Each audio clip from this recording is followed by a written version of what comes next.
ఇప్పుడు ప్రారంభమయ్యేది దేశంలోనే అతి పెద్ద ముఖాముఖి చర్చ, ఆప్కి అదాలత్. మీ రజత్ శర్మ.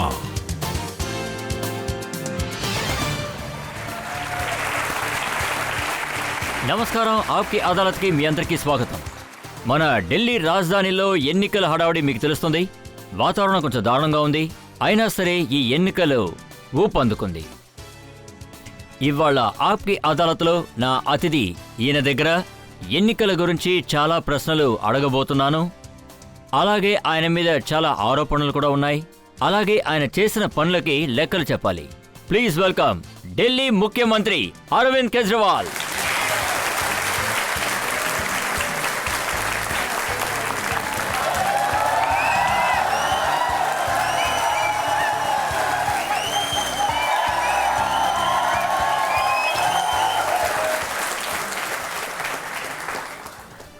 ఆరోపణలు ఇంకా ప్రశ్నలు నేను అడగడానికి ముందు ఆప్కి అదాలత్లో ఇప్పుడు నేను పిలవబోయేది ఇవాల్టి జడ్జ్, ప్రముఖ journalist, writer, commentator Pankaj Bora.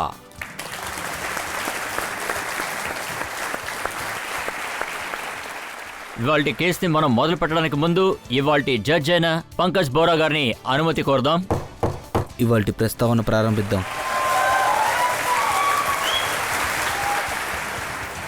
రండి, ఇవాల్టి కేసుని మొదలు పెడదాం. ఆప్కి అదాలత్లో మొదటి ఆరోపణ అరవింద్ కేజ్రీవాల్ గారి మీద.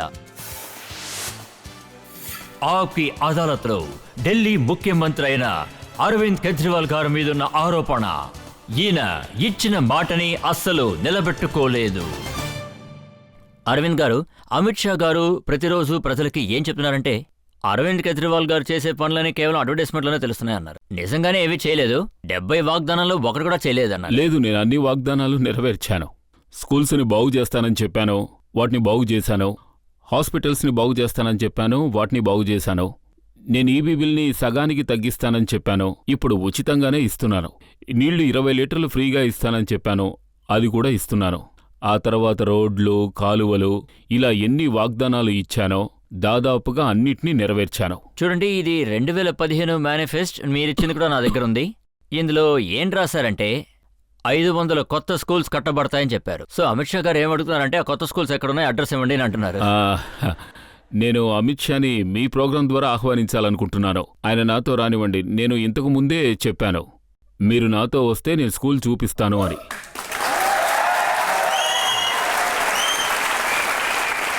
ఇప్పుడేమో 2 విషయాలు జరిగాయి. మొదటిది, కొత్త స్కూల్స్ ఎన్నో నిర్మించబడ్డాయి, కానీ వాటికి స్థల సమస్యలు కూడా ఎదురయ్యాయి.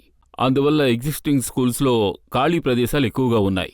వాటిలో మేము కొత్త బిల్డింగ్స్ ఎన్నో కట్టాం. సో ప్రస్తుతం చెప్పాలంటే ఢిల్లీలో 1024 స్కూల్స్ ఉన్నాయి. ఈ 1024 స్కూల్స్లో మొత్తం కలిపితే 17,000 రూమ్స్ ఉన్నాయి. నేను ఢిల్లీలో ప్రస్తుతం ఉన్న స్కూల్స్లో 22,000 రూమ్స్ని యాడ్ చేశాను. 70 సంవత్సరాల్లో 17,000 రూమ్సే కట్టబడ్డాయి ఈ 1000 స్కూల్స్లో. మేము దాదాపుగా 22,000 వరకు వాటిని పెంచాం. దాదాపుగా 1000 స్కూల్స్ కెపాసిటీని నేను పెంచాను.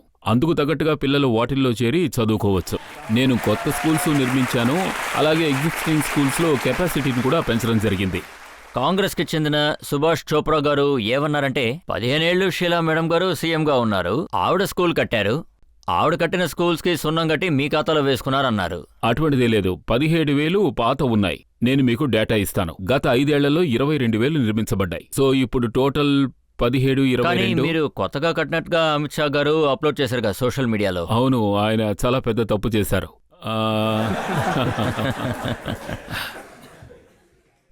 నేను ఆయనతో చెప్పాను, నాతో రండి, మీకు నేను స్కూల్స్ చూపిస్తాను అని. ఆయన నాతో రాలేదు. ఆయన ఏం చేశారంటే 7 ఎంపీస్ని పంపించారు. ఆ 7 ఎంపీస్ మా 1024 స్కూల్స్ని పూర్తిగా పరిశోధించిన తర్వాత ఏం చెప్పారంటే అన్ని స్కూల్స్ బాగున్నాయి, 8 స్కూల్స్లోనే లోపాలున్నాయని. ఆ 8 స్కూల్స్ వీడియోస్ తీసుకువెళ్లి వాటితో వాళ్ళు ఆడుకున్నారు. అంటే ఇప్పుడొక నిర్మాణం ఉందనుకోండి, దాన్ని డెమాలిష్ చేసి మేం కొత్త బిల్డింగ్ని నిర్మించాం. అప్పుడది కొత్త బిల్డింగ్ అవుతుంది. పిల్లలందరూ అక్కడికి షిఫ్ట్ అయిపోయారు. ఆ తర్వాత ఈ బిల్డింగ్ ని డెమాలిష్ చేశాం. ఈ విరిగిపోయిన బిల్డింగ్ మీదకి బుల్డోజర్ నెక్కించాం. ఇటువంటి 8 స్కూల్స్ ఫొటోస్ తీసుకువెళ్లి అక్కడ చూపించారు. ఇవే ఆ స్కూల్స్ అని. ఇది నేను చెప్పలేదు. మరుసటి రోజు మరుసటి రోజు అందరి విలేకరులు మీడియా వాళ్ళు దాన్ని పరిశోధించి ఆ తర్వాత ఫుల్ పేజీలో వచ్చింది. ఈ వీడియో వేశారు, దాని వాస్తవం ఇది, ఈ వీడియో వేశారు, దీని వాస్తవం ఇది కానీ అని. మనోజ్ తివారీ గారు ఒక వీడియో చూపించారు. అందులో పిల్లలు ఏమన్నారంటే ఇక్కడికి టీచర్స్ రావట్లేదు, 2-3 గంటలే పాఠాలు నేర్పిస్తున్నారని చెప్పారు వాళ్ళు. అలాంటివి కొన్ని స్కూల్స్ ఉండుండొచ్చు. అక్కడ కొంతమంది టీచర్స్ తక్కువగా ఉన్నారు, నేను ఒప్పుకుంటాను. అంత పెద్ద స్కేల్స్లో ఎన్నో రూమ్స్ నిర్మించబడ్డాయి. నాకు తెలిసి 5,000 నుంచి 6,000 ఉపాధ్యాయుల కొరత ఉంది. ఆ ఖాళీలు కూడా త్వరలోనే పూరిస్తాం.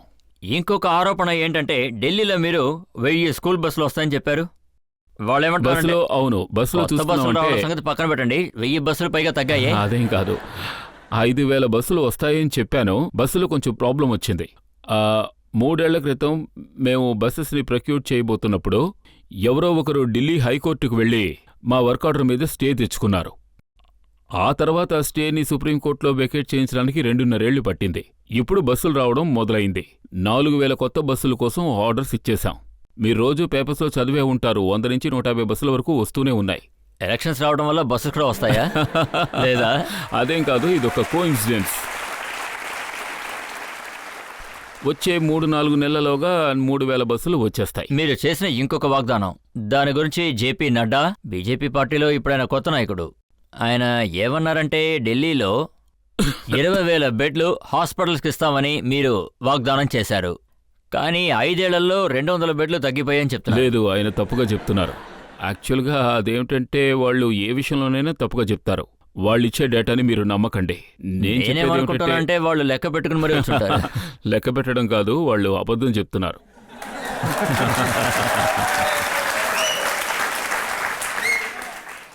వాళ్ళు ఏమంటున్నారంటే అబద్ధవాడలో కేజ్రీవాల్ గారు ముందుంటారంటున్నారు. సరే, నేను మిమ్మల్ని ఇన్వైట్ చేస్తున్నాను. మీరు మీ ఛానల్ ద్వారా అమిత్ షా గారికి కూడా తెలియపరచండి. మీరు, నేను, అమిత్ షా ముగ్గురం స్కూల్స్కు వెళ్దాం. ఆ స్కూల్స్లో ఏ స్థాయిలో విద్యా విప్లవం వచ్చిందంటే దాన్ని ప్రపంచమంతా చూస్తోంది. ఈరోజు ఢిల్లీ స్కూల్స్లో ఏర్పడిన మార్పులు అనేవి అవి దేశానికి కానివ్వండి, లోకానికి కానివ్వండి ఒక కేస్ స్టడీగా ఉంటాయి. ఢిల్లీలో హెల్త్ సెక్టర్లో రీఫార్మ్స్ వచ్చాయి. ఎన్నో మొహల్లా క్లినిక్స్ కూడా వచ్చాయి. ఆ మొహల్లా క్లినిక్స్ని చూడడం కోసం కాఫీ అనాన్ వచ్చారు ఇండియాకి. నార్వేకి చెందిన ఫార్మర్ ప్రైమ్ మినిస్టర్ కూడా వాటిని చూడడానికి వచ్చారు.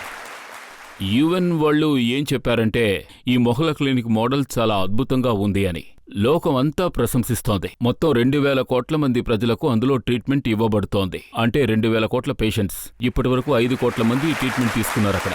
సో మంచి విషయాలు జరుగుతున్నాయి. దాని వీడియో కూడా నడ్డా గారు సోషల్ మీడియాలో అది అప్లోడ్ కూడా చేశారు. తప్పే.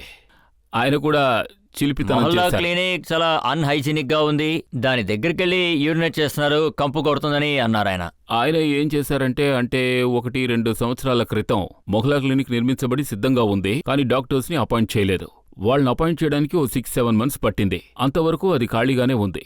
ఆ తర్వాత డాక్టర్స్ అందరినీ అపాయింట్ చేసిన తరువాత డాక్టర్స్ అందరూ రావడం మొదలుపెట్టారు. రీఫర్బిష్ చేసాం, ఇప్పుడు బానే ఉంది. కానీ నడ్డా గారు ఇంతకుముందు హెల్త్ మినిస్టర్గా ఉన్నారు. అయినా కూడా ఇలా మాట్లాడుతున్నారు. ఆయన ట్వీట్లో ఏం రాశారంటే ఢిల్లీలో ఉన్న హాస్పిటల్స్లో సిటీ స్కాన్ మెషిన్స్ ఉండట్లేదు, ఎక్స్రే మెషిన్లు ఉండట్లేదు, ఆపరేషన్ జరగట్లేదు, మందులు మాత్రలు ఇవ్వట్లేదు, బ్యాండేజ్లు కూడా లేవు. ఎందుకు హాస్పిటల్స్? మీరు నాతో రండి, నేను మీకు చూపిస్తాను. ఢిల్లీలో కేంద్ర ప్రభుత్వం వారి హాస్పిటల్స్ ఉన్నాయి, రాష్ట్ర ప్రభుత్వం హాస్పిటల్స్ ఉన్నాయి. రెండిటి మధ్య తేడా ఉంది. మీరు ఎలా కనిపెడతారు ఇది సెంట్రల్, ఇది స్టేట్ గవర్నమెంట్దని? మీరు ఏ హాస్పిటల్కైనా వెళ్ళండి, ఆ హాస్పిటల్లో అన్నీ ఫ్రీగా ఉంటే, ట్రీట్మెంటు, టెస్ట్లు, మందులు అవి కూడా ఫ్రీగా ఇస్తే, కిటికీలన్నీ తెరిచి ఉంటే అది ఢిల్లీ గవర్నమెంట్ హాస్పిటల్ అని తెలుసుకోండి. ఒకవేళ మీరు వెళ్ళిన హాస్పిటల్లో డబ్బు చెల్లించాల్సి వస్తే, ట్రీట్మెంట్కి, టెస్టులకి, మందులకి కిటికీలు తెరవలేదంటే అప్పుడు అది సెంట్రల్ గవర్నమెంట్ అని తెలుసుకోండి. కొంతమంది ఏమన్నారంటే ఆ హాస్పిటల్స్కి వెళ్తే అక్కడున్న డాక్టర్స్ మందులు లేవని అంటున్నారట. లేదు, అవకాశమే లేదు. నేను పర్సనల్గా యాజ్ ఎ చీఫ్ మినిస్టర్ ప్రతి మండే 11 o'clockకి ఢిల్లీ గవర్నమెంట్కి చెందిన హాస్పిటల్కి సంబంధించిన మెడికల్ రిపోర్ట్, ఏ హాస్పిటల్లో ఏ మందులు ఎక్కడ అవైలబుల్గా లేవో వాటి గురించి నేను ఎంతో వివరంగా తెలుసుకుంటూ ఉంటాను. సరే, మీ మేనిఫెస్టోలో ఒక వాగ్దానం ఉంది, అది ఎలక్ట్రిసిటీ గురించి. నేను చదివాను. ఇందులో మీరు ఏం రాశారంటే ఆమ్ ఆద్మీ పార్టీ పవర్లోకి వస్తే అందరి కరెంటు బిల్లు కూడా సగానికి సగం తగ్గిపోతుంది. ఇప్పుడు ఫ్రీ అయిపోయింది కదా, ఎవరెవరికి ఫ్రీగా వస్తోంది?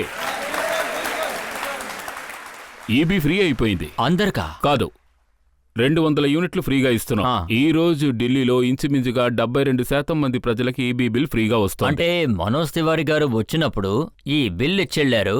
ఆయన దగ్గర చాలా ఉన్నాయి, నేను 2 తీసుకున్నాను. 35 యూనిట్ల ఈబీ బిల్లు, దానికి 40 రూపాయలు బిల్ వచ్చింది.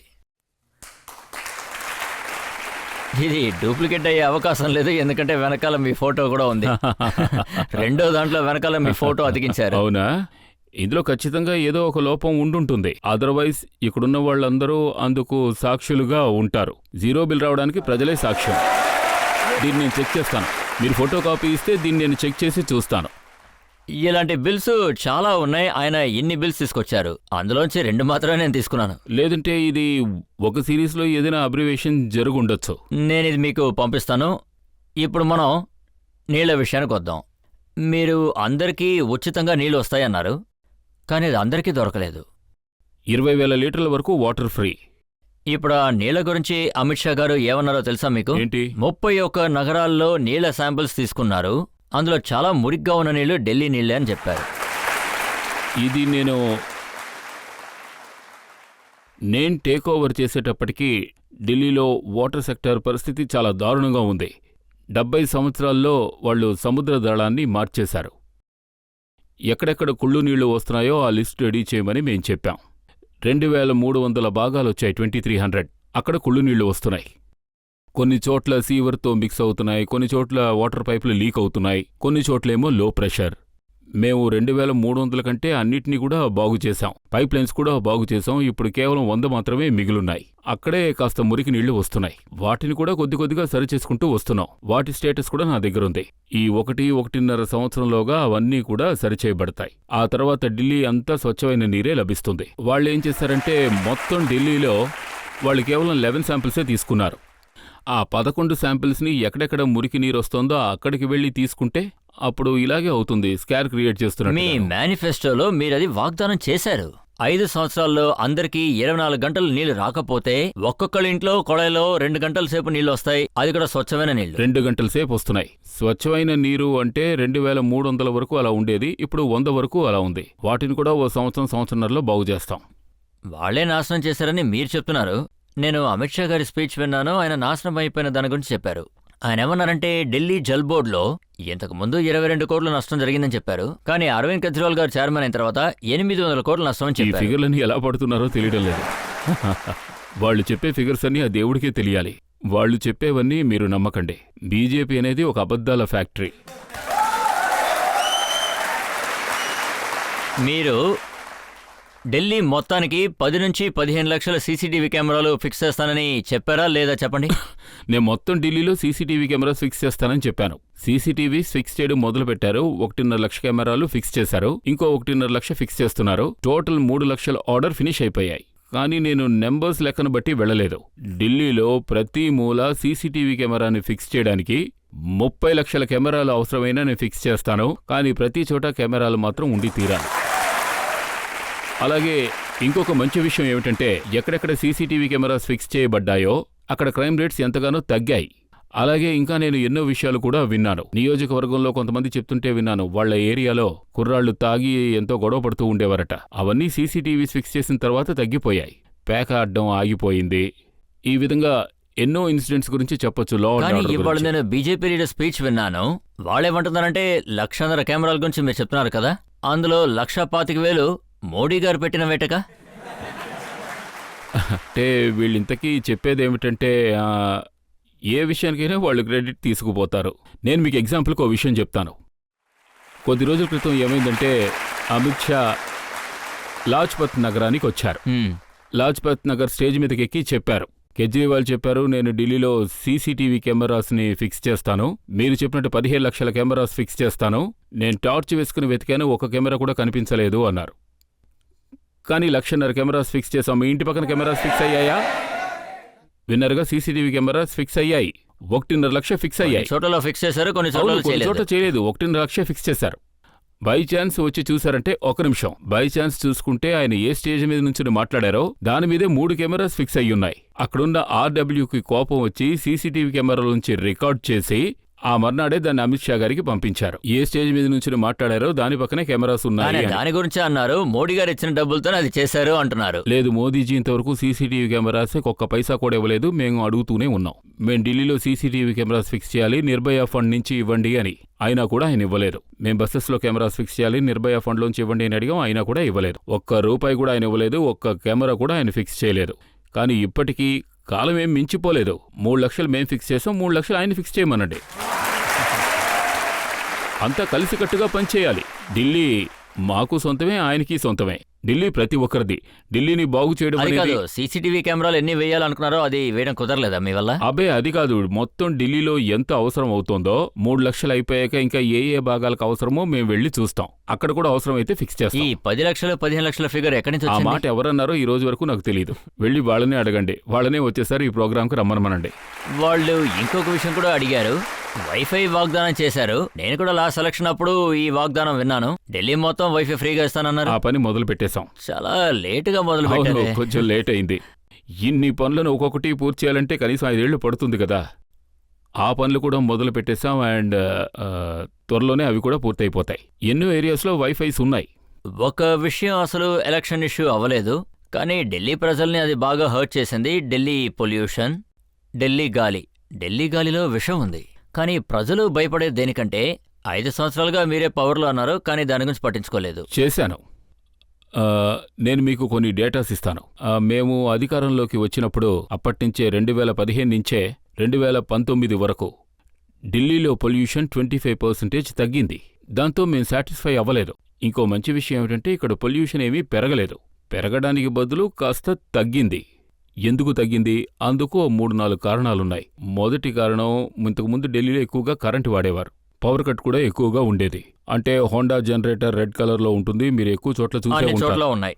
దాదాపు 6 లక్షల జనరేటర్స్ ఉండేవి. అవన్నీ ఇప్పుడు ఆగిపోయాయి. ఎందుకంటే ఢిల్లీలో ఇప్పుడు 24 అవర్స్ కరెంట్ ఉంది. దానివల్ల కొంచెం పొల్యూషన్ తగ్గింది. రెండవది సెంట్రల్ గవర్నమెంటు. నేను మీకు క్రెడిట్ ఇస్తాను, అవసరమైన చోట ఖచ్చితంగా ఇస్తాను. Central government east west peripheral way చేశారు. ఢిల్లీకి 4 వైపులా రింగ్ రోడ్స్ వేశారు. ఇంతకుముందు ఒక స్టేట్ నుంచి ఇంకొక స్టేట్కి, యూపీ నుంచి హర్యానా, హర్యానా నుంచి యూపీకి వెళ్లేవి. ప్రతిరోజు 40,000 ట్రక్స్ వెళ్తూ ఉండేవి. అవి బయట నుంచి వెళ్లడం మొదలుపెట్టాయి. పొల్యూషన్ తగ్గింది. ఢిల్లీలో మేము ఎన్నో మొక్కలు నాటాం. సుమారుగా 6,000 ఎకరాల్లో మేము ఎక్కువగా మొక్కల్ని నాటాం. దానివల్ల కూడా కొంచెం ఎఫెక్టివ్గా ఉంది. ఇలా మేము ఎన్నో రకాల స్టెప్స్ తీసుకున్నాం. కానీ ఇంకా చేయవలసిన పనులు ఎన్నో ఉన్నాయి. ఇంకో 5 ఏళ్లలో పొల్యూషన్ ఇంకా తగ్గించాలి. అంటే సరదాగా ప్రజలు చెప్పే విషయమే. కేజ్రీవాల్ గారు వచ్చిన కొత్తలో ఆయన మాత్రమే దగ్గేవారు. ఇప్పుడు ఢిల్లీలో అందరూ దగ్గుతున్నారన్నారు. లేదు, అదేం లేదు. కొంచెం దగ్గు, 25% దగ్గు తగ్గించాను. 25% అందరి దగ్గుని తగ్గించాను. సరే, ప్రజలు ఎవరైనా అడగాలనుకుంటున్నారా? నేనేం అడగాలనుకున్నానంటే, మీ పరిపాలన వచ్చినప్పటి నుండి ఢిల్లీలో ఎలక్ట్రిసిటీ ఫ్రీగా వస్తోంది, వాటర్ అంటే నీళ్లు కూడా దొరుకుతుంది, బసెస్లో ట్రాన్స్పోర్టేషన్ కూడా కొంచెం నామినల్గానే ఉంది, కొద్ది చోట్ల ఫ్రీగా కూడా ఉంది. ఇలా ఉంటే మిగిలిన స్టేట్స్లో జనాలు కూడా ఇక్కడికే వస్తారు ఢిల్లీకి. తర్వాత ఇక్కడ గుడిసెలు కూడా కట్టేస్తారు, ఇక్కడే ఉండటం మొదలు పెడతారు. ఆల్రెడీ మనకు పాపులేషన్ ఎక్కువగా ఉంది. అందరూ ఇక్కడికి వచ్చేస్తే మీరు ఎలా కంట్రోల్ చేస్తారు? అయితే ఎక్కువ మంది వస్తారు కనుక ఢిల్లీని అందంగా మార్చకూడదని అంటారా?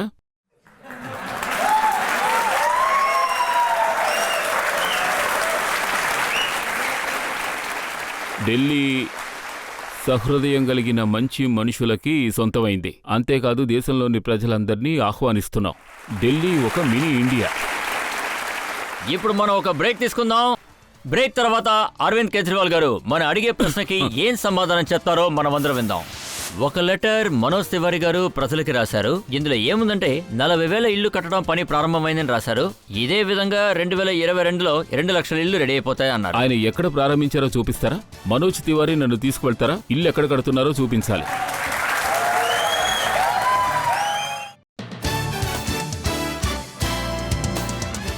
Welcome back.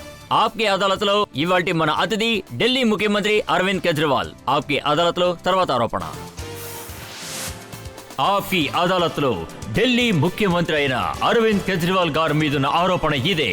ఆయన పోరాటం కారణంగా ఆయన ప్రజలకి ఇబ్బంది కలిగించారు.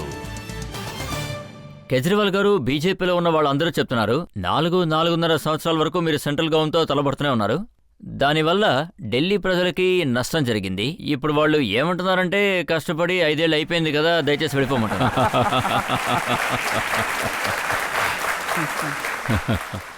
ఢిల్లీ ప్రభుత్వ సేవల వల్ల ప్రజలంతా సంతోషంగా ఉన్నారు. నన్నడిగితే విద్యారంగంలో ఎంతో విప్లవాత్మకమైన మార్పులు వచ్చాయి. స్కూల్స్ కానివ్వండి, హాస్పిటల్స్ కానివ్వండి, ఈవీ, నీళ్లు, కనీసం 4 రంగాల్లో అయినా విప్లవం వచ్చింది. ఈ 70 సంవత్సరాల భారతదేశ చరిత్రలో ఏ రాష్ట్ర ప్రభుత్వంలోనూ ఇలాంటి విప్లవాత్మక మార్పులు రాలేదు. ప్రజలంతా సంతోషంగా ఉన్నారు. నేను మీకు ఒక ఎగ్జాంపుల్ చెప్తాను. మనోజ్ తివారీ గారు ఏమన్నారంటే, ఈ పేదలకి ఇల్లిచ్చే స్కీమ్ వచ్చి ప్రధానమంత్రి ఆవాస్ యోజన స్కీమ్లోది మీరు అది అమలు చేయడానికి అనుమతించలేదు. దానివల్ల 1 సంవత్సరం 3623 మంది చనిపోయారు. కాదు, అది తప్పు. ఇల్లు లేని వాళ్ళకి ఇల్లు ఇస్తున్నట్టుగా ప్రధానమంత్రి గారి ఏ పథకమూ లేదు. వాళ్ళు అబద్ధం చెప్తున్నారు. వాళ్ల పథకాలకి మా పథకాలకి ఒక బేసిక్ డిఫరెన్స్ ఉంది. మా ఢిల్లీ ప్రభుత్వానికి ఒక పథకం ఉంది. అంటే గుడిసెవాసులకి ఇళ్ళివ్వాలి, అంటే గుడిసెల్లో జీవించే వాళ్ళకి ఇళ్ళివ్వాలి. వాళ్లకి ఇళ్ళిచ్చే ఓ పథకం కూడా ఉంది. మా పథకం ప్రకారం చూసుకుంటే ఇనిషియల్ అమౌంట్ పే చేయాల్సి ఉంటుంది. అది బాగా తక్కువ. వాళ్ళడిగే డబ్బేమో చాలా ఎక్కువ. నేనేం చెప్పానంటే, మీరు ఆ డబ్బు కొంచెం తగ్గించారంటే నేను మీ పథకాన్ని అమలు చేస్తాను అన్నాను. వాళ్ళు ఒప్పుకోలేరు. అందువల్ల నేను నా పథకాన్ని అమలు చేస్తాను. చూడండి, ఇది మీ స్కీమ్ కాదు, కానీ ఈ స్కీమ్ గురించి అన్ని డీటెయిల్స్ మాకు ఇచ్చారు. ఒక ఫామ్ కూడా ఉంది. లేని వాళ్ళకి ఇల్లు, గుడిసె ఉన్న చోటు ఇల్లే కదా, ఇల్లు లేని వాళ్ళకి కాదు. 2 వేరు హోమ్లెస్ కాదు. హోమ్లెస్కి నైట్ షెల్టర్ ఉంటుంది. నైట్ షెల్టర్స్ మేమెన్నో ఏర్పాటు చేశాం. మా ప్రభుత్వం రావడానికి ముందు 70-80 నైట్ షెల్టర్స్ ఉండేవి. ఇప్పుడు 300 నుంచి 400 వరకు ఉన్నాయి. సో ఈ రోజు మీకు జ్ఞాపకం ఉంటుందని అనుకుంటున్నాను. మా పోయిన ప్రతి సంవత్సరం చలికాలము కోర్టు ఢిల్లీ ప్రభుత్వాన్ని ఎంత ఖండించింది. రోడ్డు మీద పడుకోవడం వల్ల ఎంతోమంది చనిపోయి ఉంటారు. గత 3-4 సంవత్సరాలుగా ఆ విధంగా ఏమీ జరగలేదు. ఏ కోర్టులోనూ కోర్టు ఖండించే విధంగా ఏదీ జరగలేదు. ఇంకా చెప్పాలంటే కోర్టులోని రిటైర్డ్ జడ్జెస్ మా నైట్ షెల్టర్స్ ని చూడ్డానికి వచ్చారు. వాళ్ళు చూసి మమ్మల్ని మెచ్చుకున్నారు. నైట్ షెల్టర్స్ బాగున్నాయన్నారు. ఈ హోమ్లెస్ పీపుల్ కి వాళ్ళకి ఓట్లు కూడా ఉండవు. మేం ఓట్ బ్యాంక్ కోసం పనిచేయలేదు. అక్కడ నైట్ షెల్టర్స్ లో మేం చేసిన ఏర్పాట్లను చూసి అందరూ కూడా మమ్మల్ని మెచ్చుకున్నారు. ఇన్ఫాక్ట్ ప్రతి సంవత్సరం మీడియా వాళ్ళు కూడా అక్కడికి వెళ్లి చూసొస్తూ ఉంటారు. అంటే ఈ గుడిసెవాసులకి ఎక్కడెక్కడ గుడిసెవాసులున్నారో వాళ్ళందరికీ ఇళ్ళిచ్చే పథకాలు మేము తయారు చేశాం. తేడా ఏమిటంటే ఇనిషియల్ అమౌంట్ మొదట్లో ఇవ్వాల్సింది వాళ్ళకి ఎక్కువగా ఉంటుంది, మాది తక్కువగా ఉంటుంది. వాళ్ళు తగ్గిస్తే మేము దాన్ని అమలు చేస్తాం. దానివల్లే వాళ్ళు ఏమంటున్నారంటే, అంగీకరించబడని కాలనీలు అంటే చట్టవిరుద్ధమైన కాలనీలకి హక్కులు ఇవ్వాలి. స్లమ్ కాలనీస్కి 2 సంవత్సరాలుగా స్కెచెస్ ఎక్కడున్నాయని మేము అడుగుతూనే ఉన్నాం, కానీ ఆయన ఇవ్వనే లేదన్నారు. నన్ను ఈ విషయం మీరు అడగడం మంచిదే, నేను దాన్ని క్లియర్ చేస్తాను. స్లమ్ కాలనీస్లో చూసుకుంటే ప్రజలకు 2 డిమాండ్స్ ఉన్నాయి. ఒకటి, వాళ్ళక్కడే పనిచేసుకోవాలి. వీధులు, కాలువలు, డ్రైనేజీ, నీరు, ఈ 5 పనులు వాళ్ళు చేయాలి. 70 ఏళ్లగా వాళ్ళు గుడిసెల్లో నరకప్రాయమైన జీవితం జీవించారు. రోడ్లు వేయలేదు, మార్గాలు నిర్మించబడలేదు, కాలువలు అస్సలు లేవు. వర్షాకాలంలో ఇంట్లోంచి బయటకు రావడమే ఎంతో కష్టం. ఏ గవర్నమెంట్ వచ్చినా ఒకటి ఫండ్స్ లేవంటారు, లేదంటే చట్టం అనుమతించడం లేదు అని అంటారు. నేనొచ్చిన వెంటనే గుడిసెలున్న ప్రాంతాల్లో పనులు మొదలు పెట్టాలి. 1798 కాలనీల్లోని 1281 కాలనీల్లో నేను కాలనీలు, కాలువలు, వీధులు, నీటి కొళాయిలు, డ్రైనేజీలు కూడా నిర్మించాను. ఈ 5 పనులు 1281 కాలనీల్లో పూర్తయిపోయాయి. ఇప్పుడు వాటి రెగ్యులరైజేషన్ విషయం ముఖ్యం. మా ప్రభుత్వం రాగానే నవంబర్ 12, 2015లో క్యాబినెట్లో ఈ పిటిషన్ని పాస్ చేసి సెంట్రల్ గవర్నమెంట్ దీన్ని నెరవేర్చాలని అడిగాం. సెంట్రల్ గవర్నమెంట్ నవంబర్ 2012 నుంచి 2015 వరకు మౌనంగా ఉంది. ఎలక్షన్ కోసం వెయిట్ చేశారు. కాంగ్రెస్ ప్రతి ఎన్నికల ముందు వాగ్దానాలు చేస్తున్నట్టు వీళ్ళు కూడా ఎలక్షన్స్ ముందు వచ్చి వాగ్దానాలు చేయడం మొదలుపెట్టారు. మేం తప్పకుండా చేస్తాం, మేం శాశ్వతం చేస్తామని చెప్పారు. మీకు తెలుసా, 40 లక్షల మంది లాభం పొందుతారని చెప్తున్నారు. ఆ 40 లక్షల మందిలో ఇంతవరకు ఎంతమందికి రిజిస్ట్రీ ఇచ్చారు? 20 మందికి. నేను గురించి చెప్తాను, వినండి. 20 మందికి రిజిస్ట్రీ ఇచ్చారు, అది కూడా డూప్లికేట్. ఏ విధంగా? వ్యవసాయ భూమిలో ఉన్న ఇంటికి రిజిస్ట్రీ ఇచ్చారు. రేపు ఎవరైనా కోర్టుకు వెళ్తే రిజిస్ట్రీ ఉన్న ఇంటికి కూడా సీల్ వేస్తారు. పాపం వాళ్ళు బాధించబడతారు. వాళ్ళు ఏమంటున్నారంటే, కేజ్రీవాల్ గారు కరెక్ట్ టైంకి ఆ స్కెచెస్ కనుక ఇచ్చారంటే, గురించి కూడా లేదు మేము శాటిలైట్ పెట్టుకునే స్కెచెస్ మాది. మేం వాళ్ళకి నవంబర్ 12, 2015లో ఆ పథకాన్ని పంపించినప్పుడు మేం శాటిలైట్ చెందిన బ్లూ ప్రింట్స్ అన్నీ పంపాం. జీఎస్టీలకు సంబంధించిన చిత్రాలన్నీ కూడా మావే.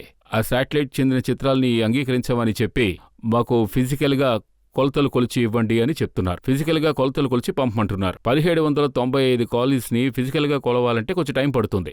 వాటిని కొలవడానికి కాస్త టైం పట్టింది. ఇప్పుడేమో శాటిలైట్ మ్యాపే చాలు అని అంటున్నారు. అది 4 ఏళ్ల కిందటే చేసుండొచ్చుగా. ఇప్పుడు ఈ లెటర్ని మనోజ్ తివారీ గారు ప్రజలకు రాశారు. ఇందులో ఏముందంటే 40,000 ఇల్లు కట్టడం పని ప్రారంభమైంది.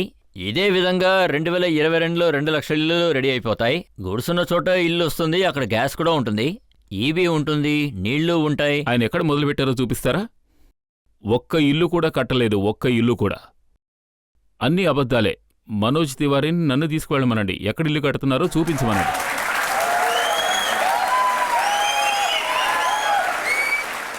సెంట్రల్ గవర్నమెంట్ పథకం ఒకటి ఉంది, ఆయుష్మాన్ భారత్. చెప్పండి.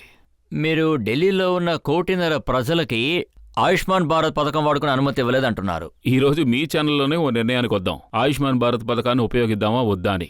మీరు సరే అంటే అమలు చేద్దాం, మీరు వద్దంటే అమలు చేయొద్దు. ఢిల్లీ ప్రభుత్వానికి చెందిన ఒక స్వచ్ఛ పథకం ఉంది.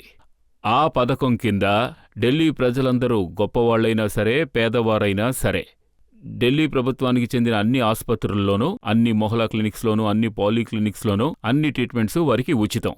మందులు ఉచితం, చికిత్స ఉచితం, సర్జరీ ఉచితం, అన్నీ ఉచితమే. అది 10 లక్షల రూపాయల ఆపరేషన్ అయినా సరే, 20 లక్షల రూపాయల ఆపరేషన్ అయినా సరే, అన్నీ ఉచితంగానే చేస్తారు. డబ్బున్న వాళ్ళకైనా సరే, పేదవాళ్ళకైనా సరే. ఇదే ఢిల్లీ ప్రభుత్వం పథకం. ఇప్పుడు కేంద్ర ప్రభుత్వం ఓ పథకాన్ని తెచ్చింది. అదే మేము ఇన్సూరెన్స్ ఇస్తాము అంటూ. ఒక కుటుంబానికి 5 లక్షల రూపాయల ఇన్సూరెన్స్. అంటే ఓ కుటుంబంలో మీకు 6 లక్షల కంటే పైన బిల్లొస్తే, 6 లక్షల రూపాయలొస్తే మీకు రీఎంబర్స్మెంట్ ఉండదు. తర్వాత 5 లక్షల రూపాయల ఇన్సూరెన్స్ అనేది అందరికీ లభించదు. ఎవరికి స్కూటర్ ఉందో వాళ్ళకి లభించదు, ఎవరికి మోటార్ సైకిల్ ఉందో వాళ్ళకి లభించదు, ఎవరికి మొబైల్ ఫోన్ ఉందో వాళ్ళకి లభించదు, ఎవరింట్లో ఫ్రిడ్జ్ ఉందో వాళ్ళకి లభించదు. ఒక కుటుంబంలో 10,000 రూపాయల కంటే ఇన్కమ్ ఎక్కువగా ఉందంటే వాళ్ళకి లభించదు. ఇంకేమైనా ఉంటే మీరే చెప్పండి. నేను ఇప్పటి వరకు ఉన్న ఫిగర్స్ మాత్రమే తీసుకున్నాను. కాసేపటి క్రితం వరకే ఈ కార్డ్స్ ఇష్యూ చేయడం జరిగింది. 12 కోట్ల వరకు, 1,95,000 ప్రజలకి జనవరి 31 వరకు ఈ కార్డ్ ఆయుష్మాన్ భారత్ పథకంలో ఇవ్వబడింది. ఇష్యూ చేశారు. 21,214 హాస్పిటల్స్ ఉన్నాయి, ఎంపానల్డ్గా ఉన్నాయి. అక్కడ 5 లక్షల వరకు ట్రీట్మెంట్ తీసుకోవచ్చు. అంటే ఇవాల్టి సాయంత్రం వరకు 62,907 పేషెంట్లకి మెడికల్ ట్రీట్మెంట్ ఇవ్వబడింది. అంటే దీనికోసం ప్రభుత్వం 9,205 కోట్లు ఖర్చు పెట్టింది. దీని గురించిన వాస్తవాన్ని అయితే ఈ స్కీమ్లో ఏదో ఉందనే కదా అర్థం. నేను మీకు ఈ మొత్తం ఫిగర్స్లోని వాస్తవాన్ని చెప్తాను. ఉత్తరప్రదేశ్లో ఆయుష్మాన్ భారత్ పథకం అమల్లో ఉంది. వాళ్ళంతా ట్రీట్మెంట్ కోసం ఢిల్లీకి వస్తున్నారు. హర్యానాలో ఆయుష్మాన్ భారత్ పథకం అమల్లో ఉంది. వాళ్ళంతా ట్రీట్మెంట్ కోసం ఢిల్లీకి వస్తున్నారు. అయితే నేను చెప్తాను. ఈ పథకం కింద ఒక కార్డు ఇస్తారు, ట్రీట్మెంట్ చేయరు. ట్రీట్మెంట్ చేయాలంటే మీరు ముందు దేశంలో ఒక హాస్పిటల్ ఓపెన్ చేయాలి, క్లినిక్స్ ఓపెన్ చేయాలి. ఈ ఫిగర్ అనేది 21,214 హాస్పిటల్స్ ఉన్నాయని చెప్పాను. ఎంపానల్డ్గా ఉంది. 62 లక్షల మందికి ట్రీట్మెంట్ ఇచ్చారు. ఈ ఆయుష్మాన్ భారత్ పథకం అనేది ఒక పెద్ద స్కామ్. నకిలీ ట్రీట్మెంట్ ఇస్తున్నారు. హాస్పిటల్స్కి వీళ్ళు ఎంత రేట్ ఇస్తున్నారో హాస్పిటల్స్ ఆ రేటుకి ట్రీట్మెంట్ ఇవ్వడానికి సిద్ధంగా లేరు. నకిలీ పేపర్స్ రెడీ చేస్తున్నారు, నకిలీ పేషెంట్స్ని రెడీ చేస్తున్నారు. ఎవరికి ట్రీట్మెంట్ ఇవ్వలేదు. అలా ట్రీట్మెంట్ ఇచ్చుంటే ఉత్తరప్రదేశ్ ప్రజలు ఢిల్లీకి ట్రీట్మెంట్ కోసం రారు. మాకు గురుదేక్ బాత్ అని ఒక హాస్పిటల్ ఉంది. అది యూపీ ఢిల్లీ బోర్డర్కి పైనుంది. అందులో 80% పేషెంట్స్ ఉత్తరప్రదేశ్ వాళ్ళు. మాకే సమస్య లేదు, అందరికీ చికిత్స చేయిస్తాం. ఢిల్లీ అందరికీ సొంతమే. ఒకవేళ దేశం అంతటి నుంచి వచ్చినా వాళ్ళకి ట్రీట్మెంట్ మేం చేయిస్తాం. ఒకవేళ ఆయుష్మాన్ భారత్ విజయం పొందుంటే వాళ్ళెందుకు ఢిల్లీకి వస్తారు? వాళ్ళు అక్కడే ట్రీట్మెంట్ చేయించుకునేవారుగా. ఢిల్లీలో మీరు ఈబీ, నీళ్లు అన్ని ఉచితంగా ఇస్తే అందరూ ఇక్కడికే వస్తారు కదా. లేదు, నేను ట్రీట్మెంట్ గురించి చెప్తున్నాను. లేదు, నన్ను అడిగితే ఆయుష్మాన్ భారత్ లో ట్రీట్మెంట్ జరిగితే అది అలా జరగనివ్వండి. అదే నేను చెప్తున్నా. ట్రీట్మెంట్ జరిగినా సరే అది ప్రజలకు మంచిదే కదా. ప్రజలు బాగుండాలంతే. 2 స్కీమ్స్ ని అమలు చేద్దామని వాళ్ళకి ప్రపోజల్ పంపించాను. కానీ వాళ్ళు ఒకటి అది అయి ఉండాలి లేదా ఇది అయి ఉండాలి అన్నారు. ఇప్పుడు మా స్కీమ్ చూసుకున్నారంటే అది అందరికీ అమలు చేయొచ్చు. దానికి ఇన్కమ్ లిమిట్ లేదు. అదేవిధంగా ట్రీట్మెంట్కి లిమిట్ లేదు. 2 కోట్ల మందికి అమలు చేయబడ్డ స్కీమ్ని వదిలేసి 1,00,000 మంది కోసం అమలు చేయబడ్డ స్కీమ్ని నేను ఎలా అమలు చేయగలను? కానీ మీరు ఇది కూడా చూడాలి కదా. ఒక సంవత్సరంలో దాదాపు 9.5 కోట్ల ప్రజలకి చికిత్స కోసం. నేను చెప్పాను కదా, అది అతి పెద్ద స్కామ్. దీని గురించి ఎన్నో పేపర్స్లో కూడా వచ్చింది. అంటే నకిలీ పేషెంట్స్ వస్తున్నారు, నకిలీ పేపర్స్ రెడీ నా చేస్తున్నారు దగ్గర అని. కంప్యూటరైజ్డ్ డేటా కూడా ఉంది. కాదు, ఈ స్కామ్స్ అన్ని కూడా కంప్యూటర్లోనే జరుగుతాయి. మీరు మొహల్లా క్లినిక్స్ చూసారంటే అక్కడ పెద్ద పెద్ద రోగాలు, క్యాన్సర్ కి, హార్ట్ కి ఇక్కడ ట్రీట్మెంట్ అక్కడ జరగదు లేదు, కదా? ఢిల్లీలో అతి పెద్దవి 35 హాస్పిటల్స్ ఉన్నాయి. జీపీ బంత్ మాదే. అందులో హార్ట్ కి ట్రీట్మెంట్ ఉంది, నర్వస్ సిస్టమ్ కి ట్రీట్మెంట్ ఉంది. అందుకే ఫార్మర్ హెల్త్ మినిస్టర్ ఏమన్నారంటే అక్కడ సిటీ స్కాన్ లాంటివి ఏమీ అన్నీ ఉంటాయి. జరగట్లేదు. నాతో రండి, నేను మీకు చూపిస్తాను. ప్రజల నుంచి ఎవరైనా ఏదైనా అడగాలనుకుంటున్నారా? సార్ నా ప్రశ్న ఏంటంటే, నేను ఒక ట్యాక్స్ పేయర్ని. మా ట్యాక్స్ పేయర్ ఈ డబ్బులు ఉన్నాయి కదా, మీరు ఈ విధంగా ఫ్రీ స్కీమ్స్ అన్ని పెట్టి అన్నీ ఫ్రీగా ఇస్తున్నారు కదా. అవును సార్, అదే ఫ్రీ సిస్టమ్. కానీ ఇది ఢిల్లీలో ప్రతి ఒక్కళ్ళకి దొరకట్లేదు. అదే 200 యూనిట్కి సిస్టమ్ని పెట్టారో, 200 అనే దాన్ని ఎవరైనా 500 యూనిట్స్ యూజ్ చేస్తే వాళ్ళకి బిల్లులో తెలియాలి అదే 200 యూనిట్ అయిపోయింది, ఇంకా 300కి పే చేయాలి అని. కాదు, కానీ అది- వాళ్ళు 500 యూనిట్కే డబ్బులు కట్టాలి, అర్థం అవుతుందా? కానీ ఈ 200 యూనిట్ వల్ల అంతకుముందు డబ్బులు కట్టరు. 200 యూనిట్ మీరు ఫ్రీ చేశారు, దాన్ని ఉపయోగించే వాళ్ళు దానికి ముందు డబ్బుల్ని కట్టుండరు. కాదు, అది కాదు. వాళ్ళందరూ ఇప్పుడు మీరు చూస్తున్నట్టయితే ఇప్పుడు ఢిల్లీ ఉన్న పరిస్థితిలో 5 సంవత్సరాల ముందు ఎన్ని గుడిసెలైతే ఉన్నాయి, ఇప్పుడు వాటికంటే ఎక్కువే ఉన్నాయి. సార్ సార్ సార్ సార్ ఆయన రోడ్స్లో మాట్లాడండి. చూసుకుంటే ఇప్పుడు ఏ పరిస్థితిలో ఉన్నాయో 5 సంవత్సరాలుగా ఏ పరిస్థితిలో ఉన్నాయి, ఇప్పుడు కూడా అలాగే ఉన్నాయి. ట్యాక్స్ కట్టే వాళ్ళకి దీనివల్ల ప్రయోజనం ఏముంది సార్? ఈ 5 సంవత్సరాలుగా ఈ ప్రభుత్వం వల్ల ఎటువంటి ఉపయోగం లేదు. ఇదే సార్ నా ప్రశ్న ఏంటంటే అంతే. ట్యాక్స్ మేము కడుతుంటే ఇంకెవరో అనుభవిస్తున్నారు అంటున్నారు. ట్యాక్స్ పేరుకి లాభం ఏంటని అడుగుతున్నారు. మొదటి విషయం, 200 యూనిట్లు అందరికీ ఫ్రీ. మీరు గ్రేటర్ కైలాష్లో ఉంటే మీ కన్సంప్షన్ 200 యూనిట్స్ కంటే తక్కువగా ఉంటే అటువంటి కేసులు నా దగ్గర చాలా ఉన్నాయి. ఉదాహరణకి వయసు అయిపోయిన భార్యాభర్తలు ఉంటారు, వాళ్ళకంతకంటే తక్కువే వస్తుంది. గ్రేటర్ కైలాష్లో గొప్ప గొప్ప వాళ్ళు ఉంటారు, వాళ్ళకి ఫ్రీనే, అందరికీ ఫ్రీనే, ధనికులకి పేదలకి అందరికీ ఫ్రీనే. 200 యూనిట్ల కంటే ఎక్కువగా వాడితే మీరు ఫుల్లుగా కట్టాలి. దీని వెనక మా ఆలోచన ఏమిటంటే ప్రజలు ఈబీని తక్కువగా ఉపయోగించాలి, పవర్ని మిగల్చాలి. మీకు 250 ఇస్తే కొంచెం ప్రయత్నించి 200కి తేవచ్చు, దానివల్ల పవర్ సేవ్ అవుతుంది. మొదటి విషయం. కానీ ఓవరాల్ క్వశ్చన్ ఫ్రీ బీసే కదా, ఎందుకు ఫ్రీగా ఇస్తున్నారు అదే వీళ్ళ కదా. ప్రశ్న ఏంటంటే ఇన్కమ్ ట్యాక్స్ వీళ్ళు కడుతుంటే ఇన్కమ్ ట్యాక్స్ కట్టని వాళ్ళకి ఇవన్నీ ఫ్రీగా దొరుకుతున్నాయి. కాదు, ఒకరు ఏ ట్యాక్స్ కట్టడం లేదన్నదే తప్పుడు అభిప్రాయం. ఈ దేశంలో ఎంత పేదవారైనా ట్యాక్స్ కడుతున్నారు, జీఎస్టీ అందరూ కడుతున్నారు.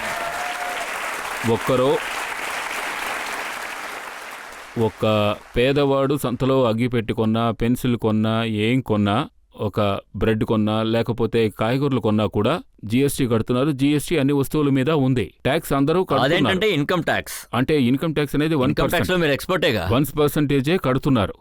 మొదటి విషయం, జీఎస్టీ ఎక్కువగా ఉంది, ఇన్కమ్ ట్యాక్స్. కానీ ఎక్కువ ప్రశ్నలు ఫ్రీ బీస్ గురించి అడుగుతున్నారు. మేము ఏం చేశామంటే, అయినా అన్ని విషయాలు ఫ్రీగా ఇవ్వాలంటే మాకు డబ్బు ఎక్కడి నుంచి వస్తుంది? మేము ఒకే ఒక పని చేశాం, అవినీతిని పూర్తిగా అంతం చేశాం. అవినీతిని అంతం చేయగానే డబ్బు బాగా చేరడం మొదలైంది.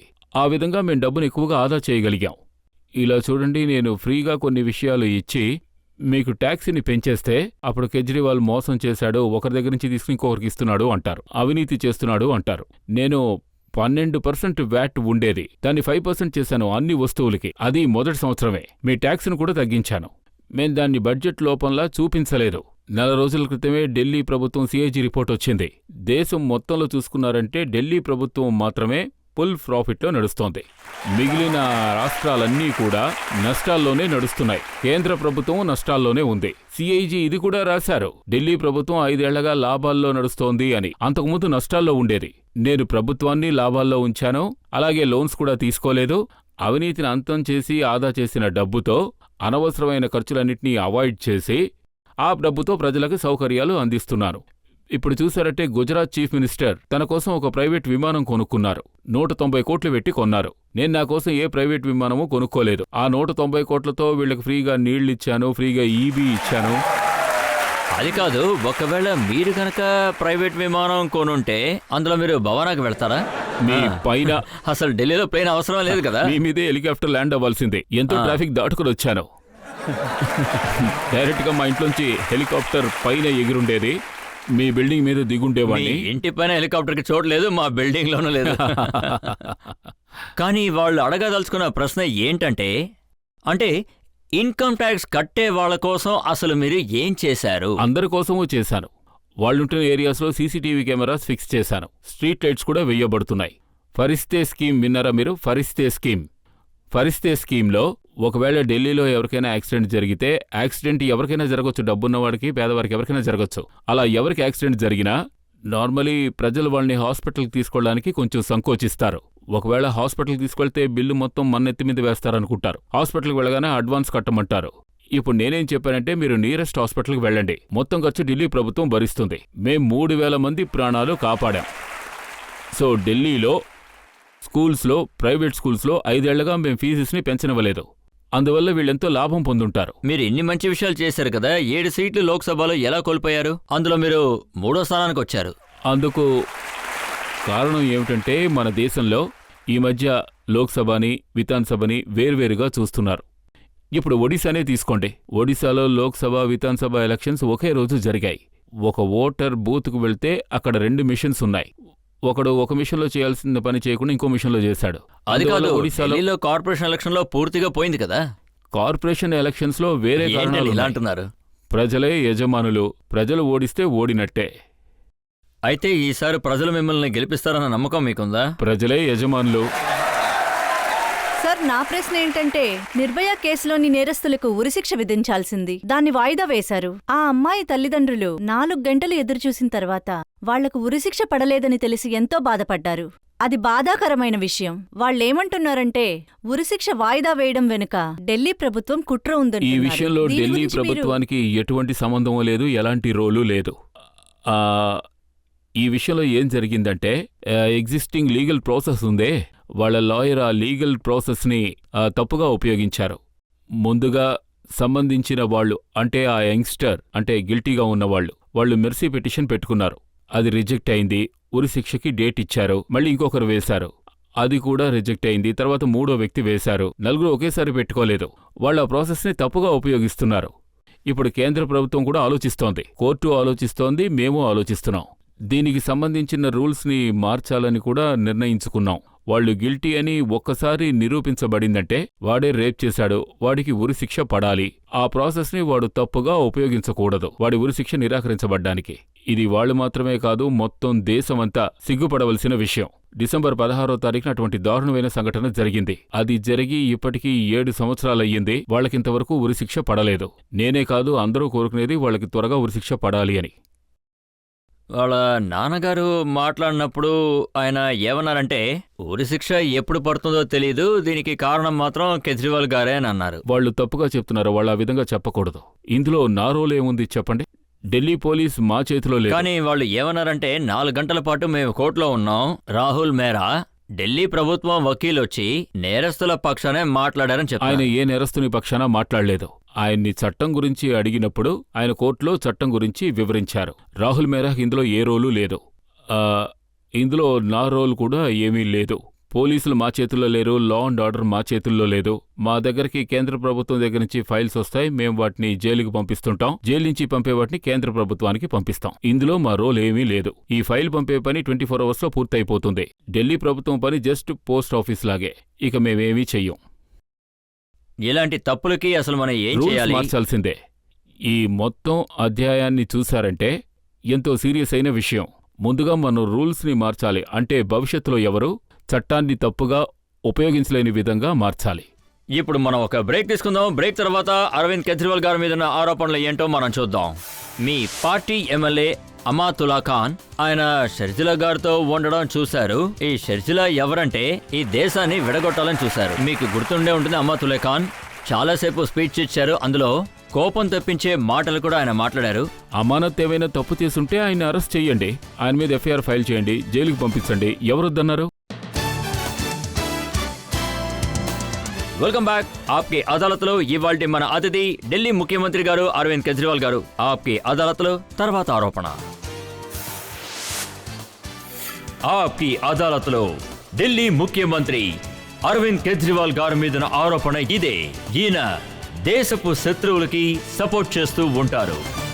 అరవింద్ గారు, హోమ్ మినిస్టర్ అమిత్ షా గారు ఏమన్నారంటే, అరవింద్ కేజ్రీవాల్ గారు ఇంకా పాకిస్తాన్ ప్రైమ్ మినిస్టర్ ఇమ్రాన్ ఖాన్ గారి మాటలు ఒకేలా ఉంటాయన్నారు. ఇమ్రాన్ ఖాన్ గారు ఏం మాట్లాడతారో అరవింద్ కేజ్రీవాల్ గారు కూడా అదే మాట్లాడతారు అన్నారు. కేజ్రీవాల్ గారు మాట్లాడేదే ఇమ్రాన్ గారు మాట్లాడతారు. ఆయన ఆధారం అడుగుతున్నారు, ఈయన ఆధారం అడుగుతున్నారు. నోటికొచ్చింది వాగుతారు.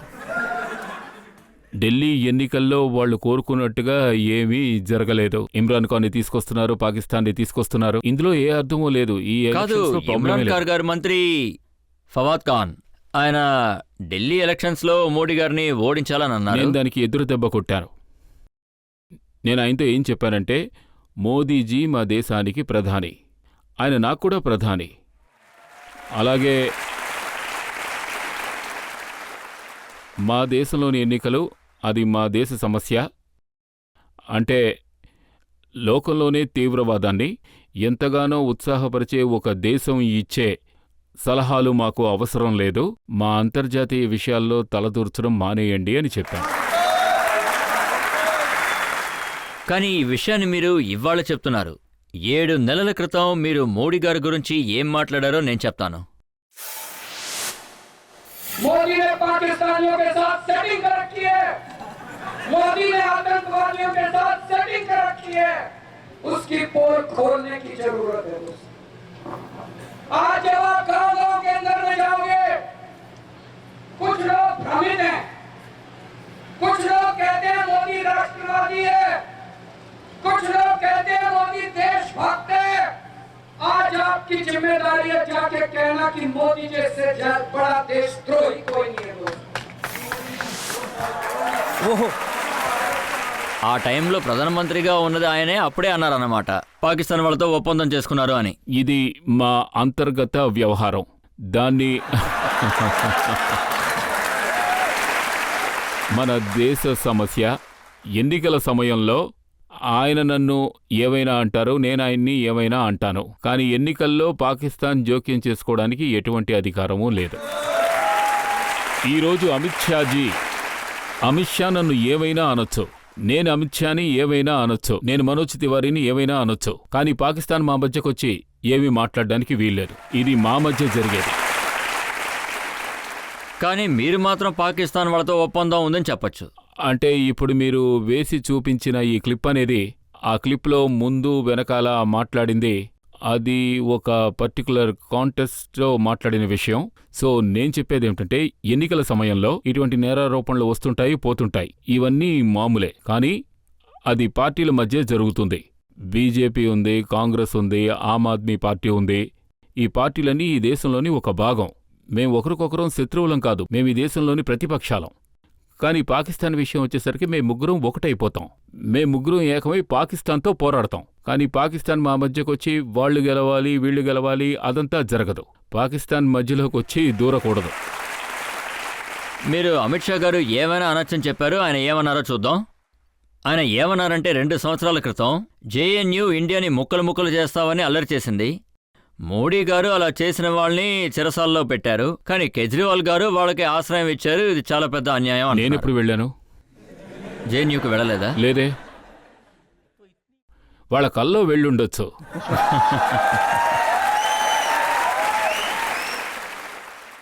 ఉదయం లేవగానే ఈ మధ్య అమిత్ షా గారి కల్లోకి నేనే వస్తున్నాను అనుకుంటాను.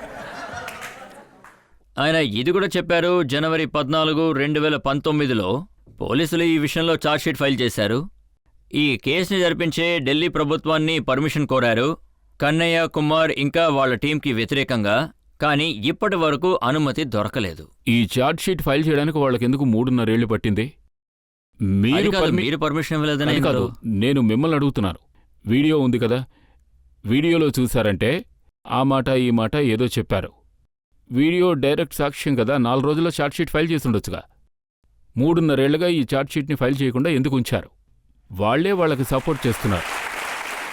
నెక్స్ట్ టైం వాళ్ళు మీ ప్రోగ్రాంకి వస్తే మీరు వాళ్ళని అడగండి, ఆ గుంపుతో మీరే చేతులు కలిపారని కేజ్రీవాల్ నేరారోపణ చేస్తున్నారని చెప్పండి. ఆ కేసుని ఫైల్ చేయడానికి 3.5 ఏళ్లు తీసుకున్నారు. కానీ ఇవాళ మీరొచ్చారు కాబట్టి నేను మిమ్మల్నే అడుగుతాను. వాళ్ళు 14 జనవరి 2019లో ఛార్జ్షీట్ని ఫైల్ చేశారు. కానీ ఇప్పటి వరకు మీరు లీగల్ ఒపీనియన్ మాత్రమే తీసుకుంటున్నారు. అంటే వాళ్ళకి 3.5 ఏళ్లు పట్టింది కదా, నాకు కొంచెం టైం పడుతుంది. కాకపోతే ఇప్పుడు నేను కొంచెం అది కాదు, 13 సార్లు దీని విచారణ పోస్ట్పోన్ చేయడం జరిగింది. నేను ఒక సీరియస్ నోట్గా ఇది చెప్తాను. ఈ మొత్తం విషయంలోనూ పర్మిషన్ ఇవ్వాల్సిన విషయంలో మా రోల్ ఏ విధంగానూ లేదు. ప్రాసిక్యూషన్ డిపార్ట్మెంట్ మాది, అది కంప్లీట్గా ఇండిపెండెంట్గా ఉంటుంది. ఇండిపెండెంట్గానే వాళ్ళు నిర్ణయాలు తీసుకుంటారు. ఈ విషయంలో వాళ్ళ లాయర్ల సలహాలు తీసుకున్నా కూడా నాకు తెలిసిన విషయం ఏమిటంటే, వాళ్ళు ఎన్నికల సమస్య తీసుకోగానే నేను ఎంక్వైరీ చేయడం మొదలుపెట్టాను. దానికి వాళ్ళు త్వరగా ఎంక్వైరీ చేసి సమాధానం కోర్టులో సమర్పించబడుతుంది అని చెప్పారు. కానీ ఈ విషయంలో నేను జోక్యం చేసుకోలేదు. నా రోలే ఇందులో లేదు. షాహీన్ బాగ్లో మీ రోల్ ఏమీ లేదా? ఖచ్చితంగా లేదు. మనీష్ సిసోడియా ఏమన్నారంటే మేము వాళ్ళని సపోర్ట్ చేస్తున్నాం అన్నారు. నేను దాన్ని క్లియర్ చేస్తాను. మొదటిది, ఈ దేశం యొక్క ఐక్యత, నిజాయితీ, సహోదరత్వం కోసం ఎవరు అండగా ఉంటారో వారికి కేజ్రీవాల్ అండగా ఉంటాడు. అలాగే ఈ దేశాన్ని ముక్కలు ముక్కలు చేయాలనుకోవడం, ఈ దేశంలోకి తీవ్రవాదాన్ని తీసుకురావడం, అలాగే ఈ దేశాన్ని విడదీయాలని ఎవరెవరు మాట్లాడతారో వాళ్ళందరికీ పెద్ద శత్రువు ఈ కేజ్రీవాల్. రెండో విషయం, షాహీన్ బాగ్లోంచి ఎంతోమంది నా దగ్గరకొచ్చారు. మా కొట్లన్నీ ఎంతో కాలంగా మూతపడ్డాయని చెప్పారు. ఎంతో కాలంగా రోడ్లు మూతలు పడ్డాయి, అక్కడి నుంచి అంబులెన్స్ వెళ్ళలేదు. ఒకరోజు అంబులెన్స్ ఆగిపోయింది. అక్కడి నుంచి పిల్లల కోసం బస్సులు వెళ్ళడం లేదు. పిల్లలకి ఎగ్జామ్స్ రాబోతున్నాయి. పిల్లలెంతో కష్టపడుతున్నారు, రోడ్లు మూతలు పడ్డాయి. వాళ్ళని అడిగారు, మీరు హోమ్ మినిస్టర్తో మాట్లాడి ఈ సమస్యని పరిష్కరించండి అని, ఈ రోడ్లు ఓపెన్ చేయించండి అని అడిగారు. మీరెందుకు అది ఓపెన్ చేయలేదు? అది నా చేతిలో లేదే. అంటే లా అండ్ ఆర్డర్ నా చేతిలో లేదు. వాళ్ళు కూర్చున్నారు. నేను నిన్న మీ టీవీలోనే చూశాను. టీవీ నుంచి మీ రిపోర్టర్ ఒకడు అక్కడికి వెళ్లారు, సౌరవ్ శర్మ. 3-4 గంటలు అక్కడ ఉండుంటారు. అక్కడ ఆయన అందరితోనూ మాట్లాడారు. అందరూ అడిగింది ఒకటే, అమిత్ షా గారు వచ్చి మాతో మాట్లాడాలి అని. అమిత్ షాజీయే అక్కడికి వెళ్ళాలి. CA, NRCకి సంబంధించి వాళ్ళ మనసులో ఏముందో వాటి గురించి మాట్లాడి వాటిని తొలగించొచ్చు. మన దేశంలోనే ఒక కేంద్ర మంత్రి ఆ పని చేయలేకపోతే ఇంకెందుకు ఆ కేంద్ర మంత్రి ఉన్నట్టు? ఈ ఆరోపణ ఎందుకు వచ్చిందంటే, షర్జిలీ ఇమాం గారిని పోలీసులు అరెస్ట్ చేశారు. 48 గంటలు పట్టింది వాళ్ళకి. మా ఢిల్లీ పోలీస్ మా చేతిలో ఉండుంటే 2 గంటల్లో అరెస్ట్ చేయించి ఉండేవాణ్ణి. హోమ్ మినిస్టర్ గారిని మీరు అరెస్ట్ చేయమని డిమాండ్ చేశారు, వాళ్ళు అరెస్ట్ చేశారు. కానీ నేను మీరు డిమాండ్ చేసేందువల్లే చేశారా? అయితే నా కోసం వెయిట్ చేశారా? లేదు. ఈ ఆరోపణ ఎందుకు మీ మీద వచ్చిందంటే, మీ పార్టీ ఎమ్మెల్యే అమాతుల్లా ఖాన్ ఆయన షర్జిల్తో ఉండడం చూశారు. ఈ షర్జిల్ ఎవరంటే అస్సాంని విడదీయాలని చెప్తున్నారు. ఢిల్లీ ప్రజలకి పాలు ఆపేయాలి, అలాగే ఢిల్లీ ప్రజలకి నీళ్లు కూడా ఆపేయాలి, ఈ దేశాన్ని ముక్కలు ముక్కలు చేయాలి. అందుకే చెప్తున్నాను కదా, వెంటనే ఆయన్ని అరెస్ట్ చెయ్యండి, ఆయనకి కఠిన శిక్ష విధించండి. నేను చెప్పాను. మరి మీ పార్టీ ఎమ్మెల్యే గురించి మీరు ఏమీ అనలేదా? చూడండి, నేను మీకు వీడియో చూపిస్తాను. ఇంకా నయం, మా దగ్గర వీడియో ఉంది, మీరు కూడా అడిగారు.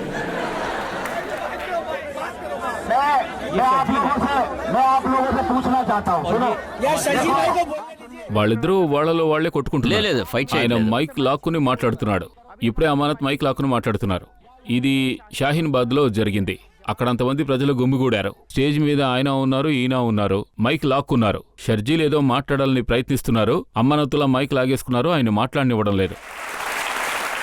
మీకు ఖచ్చితంగా గుర్తుండే ఉంటుంది, అమాతుల్లా ఖాన్ గారు ఒక పెద్ద స్పీచ్ ఇచ్చారు. అందులో కోపం వచ్చే విషయాలు చాలానే ఉన్నాయి. ఆయన ఒకవేళ ఏమైనా తప్పుగా మాట్లాడుంటే పోలీసులు FIR వేసుండొచ్చు. పోలీసులు షాహీన్ బాద్ విషయంలో FIR వేసినప్పుడు అందులో అమానత్ పేరు లేదు. అమానత్ ఏమైనా తప్పు చేస్తుంటే ఆయన అరెస్ట్ చేయండి, ఆయన మీద FIR వేయండి, జైలుకు పంపండి. ఎవరొద్దన్నారు? మీరు బీజేపీ ఎంపీస్ చెప్పడం విన్నారా? అరవింద్ కేజ్రీవాల్ గారు ఒక తీవ్రవాది అని. నేను చూడ్డానికి తీవ్రవాదిలా ఉన్నానా? అంటే మొన్న వాళ్ళు చెప్పారు. మొన్న వాళ్ళు ఏం చెప్పారంటే, వాళ్ళలో కొంతమంది మంత్రులు, కొందరు నాయకులు చెప్పారు. అంటే కేజ్రీవాల్, రమేష్ వర్మ ఇంకా మనోజ్ తివారీ ఇద్దరు కూడా. వాళ్ళు కేజ్రీవాల్ ఒక తీవ్రవాది అన్నారు. నాకు ఎంతో బాధగా అనిపించింది. ఢిల్లీలో ఉన్న ప్రతి బిడ్డకి ఎంతో చక్కని విద్యని నేను ఏర్పాటు చేశాను. ఏ తీవ్రవాదైనా పిల్లలకి విద్యను ఏర్పాటు చేస్తాడా? ఢిల్లీలో ఉన్న ఏ కుటుంబంలో వారైనా అనారోగ్యం పాలైతే వాళ్ళ చికిత్సకి నేను ఏర్పాటు చేయిస్తాను. తీవ్రవాది ప్రజలకు చికిత్స చేయిస్తాడా? నేను ఢిల్లీలో ఉన్న 40 మంది వృద్ధుల్ని తీర్థయాత్రలకు పంపించాను. హరిద్వార్, రిషికేశ్, ద్వారకా, షిరిడి. తీవ్రవాది తీర్థయాత్రలకు పంపిస్తాడా? దేశంలోని ఢిల్లీలో ఉన్న సిపాయిలు వీరమరణం చెందితే వాళ్ల కుటుంబాలకి ₹1 కోటి విరాళం అందిస్తున్నాను. వాళ్ల కుటుంబాల్ని నేను అంత గౌరవిస్తున్నాను. నేను వాళ్లకి మేలు చేస్తున్నాను. ఏ తీవ్రవాదైనా త్యాగులకి ఇలాంటి పనులు చెయ్యడు. ఓ రోజు సాయంత్రం నేను ఇంటికి వెళ్ళేసరికి అప్పుడు నేను మా అమ్మా నాన్నలతో పాటు ఉన్నాను. నేను రోజు ఇంటికి వెళ్ళిన తర్వాత కాసేపు వాళ్ల దగ్గర కూర్చుని వాళ్లతో ఏవైనా మాట్లాడుతూ ఉంటాను. ఆ రోజు వాళ్ళెంతో బాధగా ఉన్నారు. ఉదయం నుంచి టీవీలో కేజ్రీవాల్ తీవ్రవాది తీవ్రవాది అంటున్నారు అని బాధపడ్డారు. వాళ్ళొకటే అన్నారు, కేజ్రీవాల్ దేశభక్తి కలిగినవాడు, కేజ్రీవాల్ తీవ్రవాదయ్యే అవకాశమే లేదు. ఒక దేశభక్తుడు సర్జికల్ స్ట్రైక్కి ఆధారం అడుగుతాడా? ఒక నిమిషం. నేను ఢిల్లీ ప్రజలకి నేను గత 5 సంవత్సరాలుగా వాళ్లలో ఒక బిడ్డలా కలిసిపోయి పనిచేస్తున్నాను. వాళ్ళకి ఇవి విద్య, ఆరోగ్యం, నీళ్లు అవన్నీ నేను సమకూరుస్తున్నాను. అంటే ఇంతవరకు నేను జీవించిన జీవితంలో నా దేహం, మనసు, ఆత్మ అన్నిటినీ ఈ దేశం కోసమే అర్పించాను. ఇన్కమ్ ట్యాక్స్లో కమిషనర్గా పనిచేసేవాణ్ణి. ఎన్నో కోట్లు సంపాదించుండొచ్చు. నేను కమిషనర్ ఉద్యోగం వదిలేసి అన్నా సంస్థలోకి వచ్చి చేరాను. 2013లో మీకు గుర్తుండుంటుంది, 2 సార్లు పోరాటాల్లో పాల్గొన్నాను. 15 రోజులు ఆకలితో ఉన్నాను. నేనొక డయాబెటీస్ పేషెంట్ని. ఒక రోజుకు 4 సార్లు ఇన్సులిన్ ఇంజెక్షన్ నాకు వెయ్యాలి. మీరు వెళ్ళి ఏ డాక్టర్నైనా అడగండి, డయాబెటీస్ వ్యాధిగ్రస్తులు ఇన్సులిన్ తీసుకుంటున్న వాళ్ళు 4 గంటలు పస్తులతో ఉంటే వాళ్ళు చనిపోతారు. నేను 15 రోజులు పస్తులతో ఉన్నాను. ఆ దేవుడి దయ వల్ల నేనింకా బ్రతుకున్నాను. ఈ దేశం కోసం నా ప్రాణాలు పణంగా పెట్టాను. వీళ్లేమో నేను తీవ్రవాది అని అంటున్నారు. నేను ఈ ఢిల్లీ ప్రజల్ని అడగదలుచుకున్నాను, నన్ను వారింటి బిడ్డగా భావిస్తున్నారా లేక తీవ్రవాదిలా భావిస్తున్నారా? India home minister Amit Shah garu ఆయన ఏమన్నారంటే, అరవింద్ కేజ్రీవాల్ గారి పార్టీకి ఓటు వేయకండి, వాళ్ళు గనక అధికారంలోకి వస్తే ఢిల్లీ సురక్షితంగా ఉండదు, ఎక్కడ చూసిన గొడవలే అన్నారు. ఏం జరుగుతోందంటే, వాళ్ళకి ఎన్నికల్లో సమస్య అని చెప్పడానికి ఏమీ లేదు. వాళ్ళకి ఏ విషయాలు కనపడడం లేదు. వాళ్లతో ఢిల్లీ ప్రజలు వాళ్ళకి ఎంసీడీ ఇచ్చారు. ఎంసీడీ పని మీరు చేసుకోండి అని. ఢిల్లీలో ఆ ఎంసీడీ ఏ పరిస్థితిలో ఉందో మీరే చూడొచ్చు. చెత్త వదిలేండి, ఒక శుభ్రం చేసే పనైనా ఎంసీడీ చేసిందా? అక్కడ ప్రైమరీ స్కూల్స్ ఉన్నాయి, అవి ఏ పరిస్థితిలో ఉన్నాయో వెళ్ళి చూడండి. శుభ్రత పరిస్థితి ఎంత దారుణంగా ఉంది. నేను అమిత్ షాజీకి చెప్పేదేమిటంటే, రోజూ వచ్చి ఢిల్లీ ప్రజలు కలిసి 2 కోట్ల ప్రజలు 5 సంవత్సరాల్లో అన్నిటినీ మార్చివేశారు. ఒక కేజ్రీవాల్ మాత్రమే చేయలేదు. ఈబీ, నీళ్లు, స్కూలు, హాస్పిటల్స్ అన్నీ అందరూ కలిసే చేశారు. రోజూ మీరు ఢిల్లీ ప్రజల్ని అవమానించడానికి బదులు మీరు చేసిన మంచి పథకాల గురించి చెప్పండి. ఢిల్లీ పోలీస్ బాధ్యత మా దగ్గర ఉంది, వాళ్ళ చేత మేము ఇవన్నీ చేయించాం, మేము ఎంసీడీలో ఇవన్నీ చేశాం, మేము డీడీఏలో ఇవన్నీ చేశాం, ఇలా చెప్పడానికి వాళ్ళ దగ్గర ఏమీ లేదు. వాళ్ళు ఎన్నికల సమయంలో హిందూ ముస్లింల పేరు చెప్పుకుని పోటీ పడాలనుకుంటారు. కానీ ఢిల్లీ ప్రజలు తెలివైన వాళ్ళు చూశారు, మొదటిసారి ఒక ప్రభుత్వం వాళ్ళ సమస్యల కోసమో వాళ్ళ కుటుంబాల కోసమో ఎంతగానో పోరాడడం. వాళ్ళకి ఈబీ ఇస్తున్నాం, నీళ్లు ఇస్తున్నాం, 24 అవర్స్ పవర్ ఉంటుంది వాళ్ళకి. దేశంలో ఎక్కడా 24 అవర్స్ పవర్ అనేదే లేదు. అందువల్ల వాళ్ళకి చెప్పడానికి ఏ సమస్య లేదు. షైన్ బాగ్ గురించి మాట్లాడుతున్నారు, హిందూ ముస్లింస్ గురించి మాట్లాడుతున్నారు, మధ్యలో పాకిస్తాన్ని తెస్తున్నారు. వాళ్ళు సమస్యల నుంచి దూరం కావడానికే ప్రయత్నిస్తున్నారు. కానీ ఢిల్లీ ప్రజలు తెలివైన వాళ్ళు చూస్తూనే ఉన్నారు. ఈ రోజు నేను ఒక వీడియో చూశాను, ఒక టీవీ ఛానల్లో ఆ వీడియో వచ్చింది. అందులో ఒకరిని ఓ ప్రశ్న అడిగారు. ఆయన చెప్పారు, మేము పుట్టినప్పటి నుంచి బీజేపీయే. మా నాన్న జైలుకి వెళ్లారు ఎమర్జెన్సీ టైంలో, జన్సంఘ్కి చెందినవారు. కానీ ఆయన మా అబ్బాయి గవర్నమెంట్ స్కూల్లో చదువుతున్నాడు, కేజ్రీవాల్ మా అబ్బాయి భవిష్యత్తునే మార్చాడు అని చెప్పాడు. నేను కేజ్రీవాల్కే ఓటు వేస్తాను అంటున్నాడు. ఆ తర్వాత విలేకరు అతన్ని అడిగాడు, షైన్ బాగ్ గురించి ఏమనుకుంటున్నారు అని. ఆ షైన్ బాగ్ 10 రోజుల సమస్యే, వాళ్ళు కావాలనే దాని గురించి మాట్లాడుతున్నారు అన్నారు. 10 రోజుల తర్వాత కేజ్రీవాలే మాకు అండగా ఉంటారు, ఈవీ, నీళ్లు, విద్య, ఆరోగ్యాన్ని ఆయనే ఇస్తారు. అయితే 10 రోజుల తర్వాత షాన్బాగ్ సమస్య తీరిపోతుంది అంటున్నారా? నాకేమనిపిస్తోందంటే, ఇదంతా బీజేపీ కావాలని ఇదంతా చేయిస్తోంది. వాళ్లే ఈ డ్రామా ఆడుతున్నారు. మీరు బీజేపీ వాళ్ళ దగ్గరికి వెళ్ళి నాకు ఓటు వేయమని అడుగుతారా? ఓ కారణం ఉంది. మీ అందరికీ బాగా తెలుసు, 5 సంవత్సరాల క్రితం ఢిల్లీ గవర్నమెంట్ స్కూల్స్ కానివ్వండి, హాస్పిటల్స్ కానివ్వండి ఏ పరిస్థితిలో ఉండేవో. ఈ 5 ఏళ్లలో ఎంతో కష్టపడి పనిచేసి మొత్తాన్ని మార్చేశాం. కష్టపడి పనిచేశాం. ఇప్పుడు వాళ్ళు వెళ్ళి వేరే పార్టీకి ఓటు వేస్తే మళ్ళీ అంతా మారిపోతుంది. నేను నా కోసం ఓటు అడగడం లేదు, ఢిల్లీ పురోగతి కోసం, దేశ పురోగతి కోసం. ఈసారి అందరూ కలిసి చీపురుకు ఓటు వేయండి. ఆ తర్వాత 5 సంవత్సరాల్లో నేను అన్ని పనులు పూర్తి చేశాను. నేను అందరికీ ముఖ్యమంత్రినే. బీజేపీ వాళ్ళకి ముఖ్యమంత్రినే, కాంగ్రెస్ వాళ్ళకి ముఖ్యమంత్రినే, ఆమ్ ఆద్మీ పార్టీ వాళ్ళకు కూడా అందరికీ ముఖ్యమంత్రినే. నా దగ్గర బీజేపీ వాళ్ళు వచ్చారు, వాళ్ళకి పనిచేశాను, కాంగ్రెస్ వాళ్ళు వచ్చారు, వాళ్ళకి పనిచేశాను. ఈ 5 ఏళ్లలో బీజేపీ, కాంగ్రెస్ వాళ్ళ కోసం నేనే పనిచేశాను. మీ పిల్లలు చదివే స్కూల్స్లో ఫీజులు పెంచే టైంలో బీజేపీ, కాంగ్రెస్ వాళ్ళెవరూ రాలేదు. కేజ్రీవాలే వచ్చి అక్కడి నుంచి మాట్లాడాడు. ఆ ఫీజులన్నీ నేనే తగ్గించాను. మీ కుటుంబంలో ఎవరైనా అనారోగ్యం పాలైతే 5 సంవత్సరాల్లో మీ కుటుంబంలో ఎవరైనా అనారోగ్యం పాలైతే కాంగ్రెస్ బీజేపీ ఎవరూ రాలేదు. నేనే మీ కుటుంబ సభ్యుల కోసం ట్రీట్మెంట్కి ఏర్పాటు చేయించాను హాస్పిటల్స్లో. 5 ఏళ్లు నేనే మీకు ఉపయోగపడ్డాను. రానున్న 5 ఏళ్లలోనూ నేనే మీకు ఉపయోగపడతాను. నేనింతవరకు ఎవరిని వేరు చేసి చూసిందే లేదు. వీళ్ళు బీజేపీ, వీళ్ళు కాంగ్రెస్, వీళ్ళు ఆమ్ ఆద్మీ అని. నేనే సహాయం చేశాను, ఇకపైన కూడా అలాగే చేస్తాను. మిమ్మల్ని అందరినీ నా కుటుంబ సభ్యుల్లా భావిస్తున్నాను. ఇప్పుడు మనం ఒక బ్రేక్ తీసుకుందాం. బ్రేక్ తర్వాత అరవింద్ కేజ్రీవాల్ గారి మీద ఆరోపణ ఏంటో చూద్దాం. 2016లో మీరు పంపించిన ట్వీట్స్లో 124 సార్లు మోడీజీ గారి గురించి చెప్పారు. 2017లో 33 సార్లు మాత్రమే ఆయన పేరు చెప్పారు. మార్చి 1, 2017 తర్వాత మార్చి 2, 2018 వరకు నరేంద్ర మోడీ గారి పేరు ఒక్కసారి కూడా మీ ట్వీట్లో ఎక్కడా రాలేదు. 16 తర్వాత రెడ్యూస్ అవుతూ ఉంది. అవును. ఇక ఇందుకీ ఆ రహస్యం ఏంటో చెప్పండి. ఇందులో ఏ రహస్యం లేదు. Welcome back. ఇవాల్టి ఆప్కి అదాలత్లో మన అతిథి ఢిల్లీ ముఖ్యమంత్రి అరవింద్ కేజ్రీవాల్ గారు. ఆప్కి అదాలత్లో తర్వాత ఆరోపణ. ఆప్కి అదాలత్లో ఢిల్లీ ముఖ్యమంత్రి అరవింద్ కేజ్రీవాల్ గారి మీదున్న ఆరోపణ ఏంటంటే ఈయన శత్రువుల గురించి అసలు సంబంధం లేని విషయాలే మాట్లాడుతూ ఉంటారు. మీకు 2-3 విషయాలు గుర్తు చేస్తాను. మే 18, 2019లో ఒక స్టేట్మెంట్ చూశాను, BBC.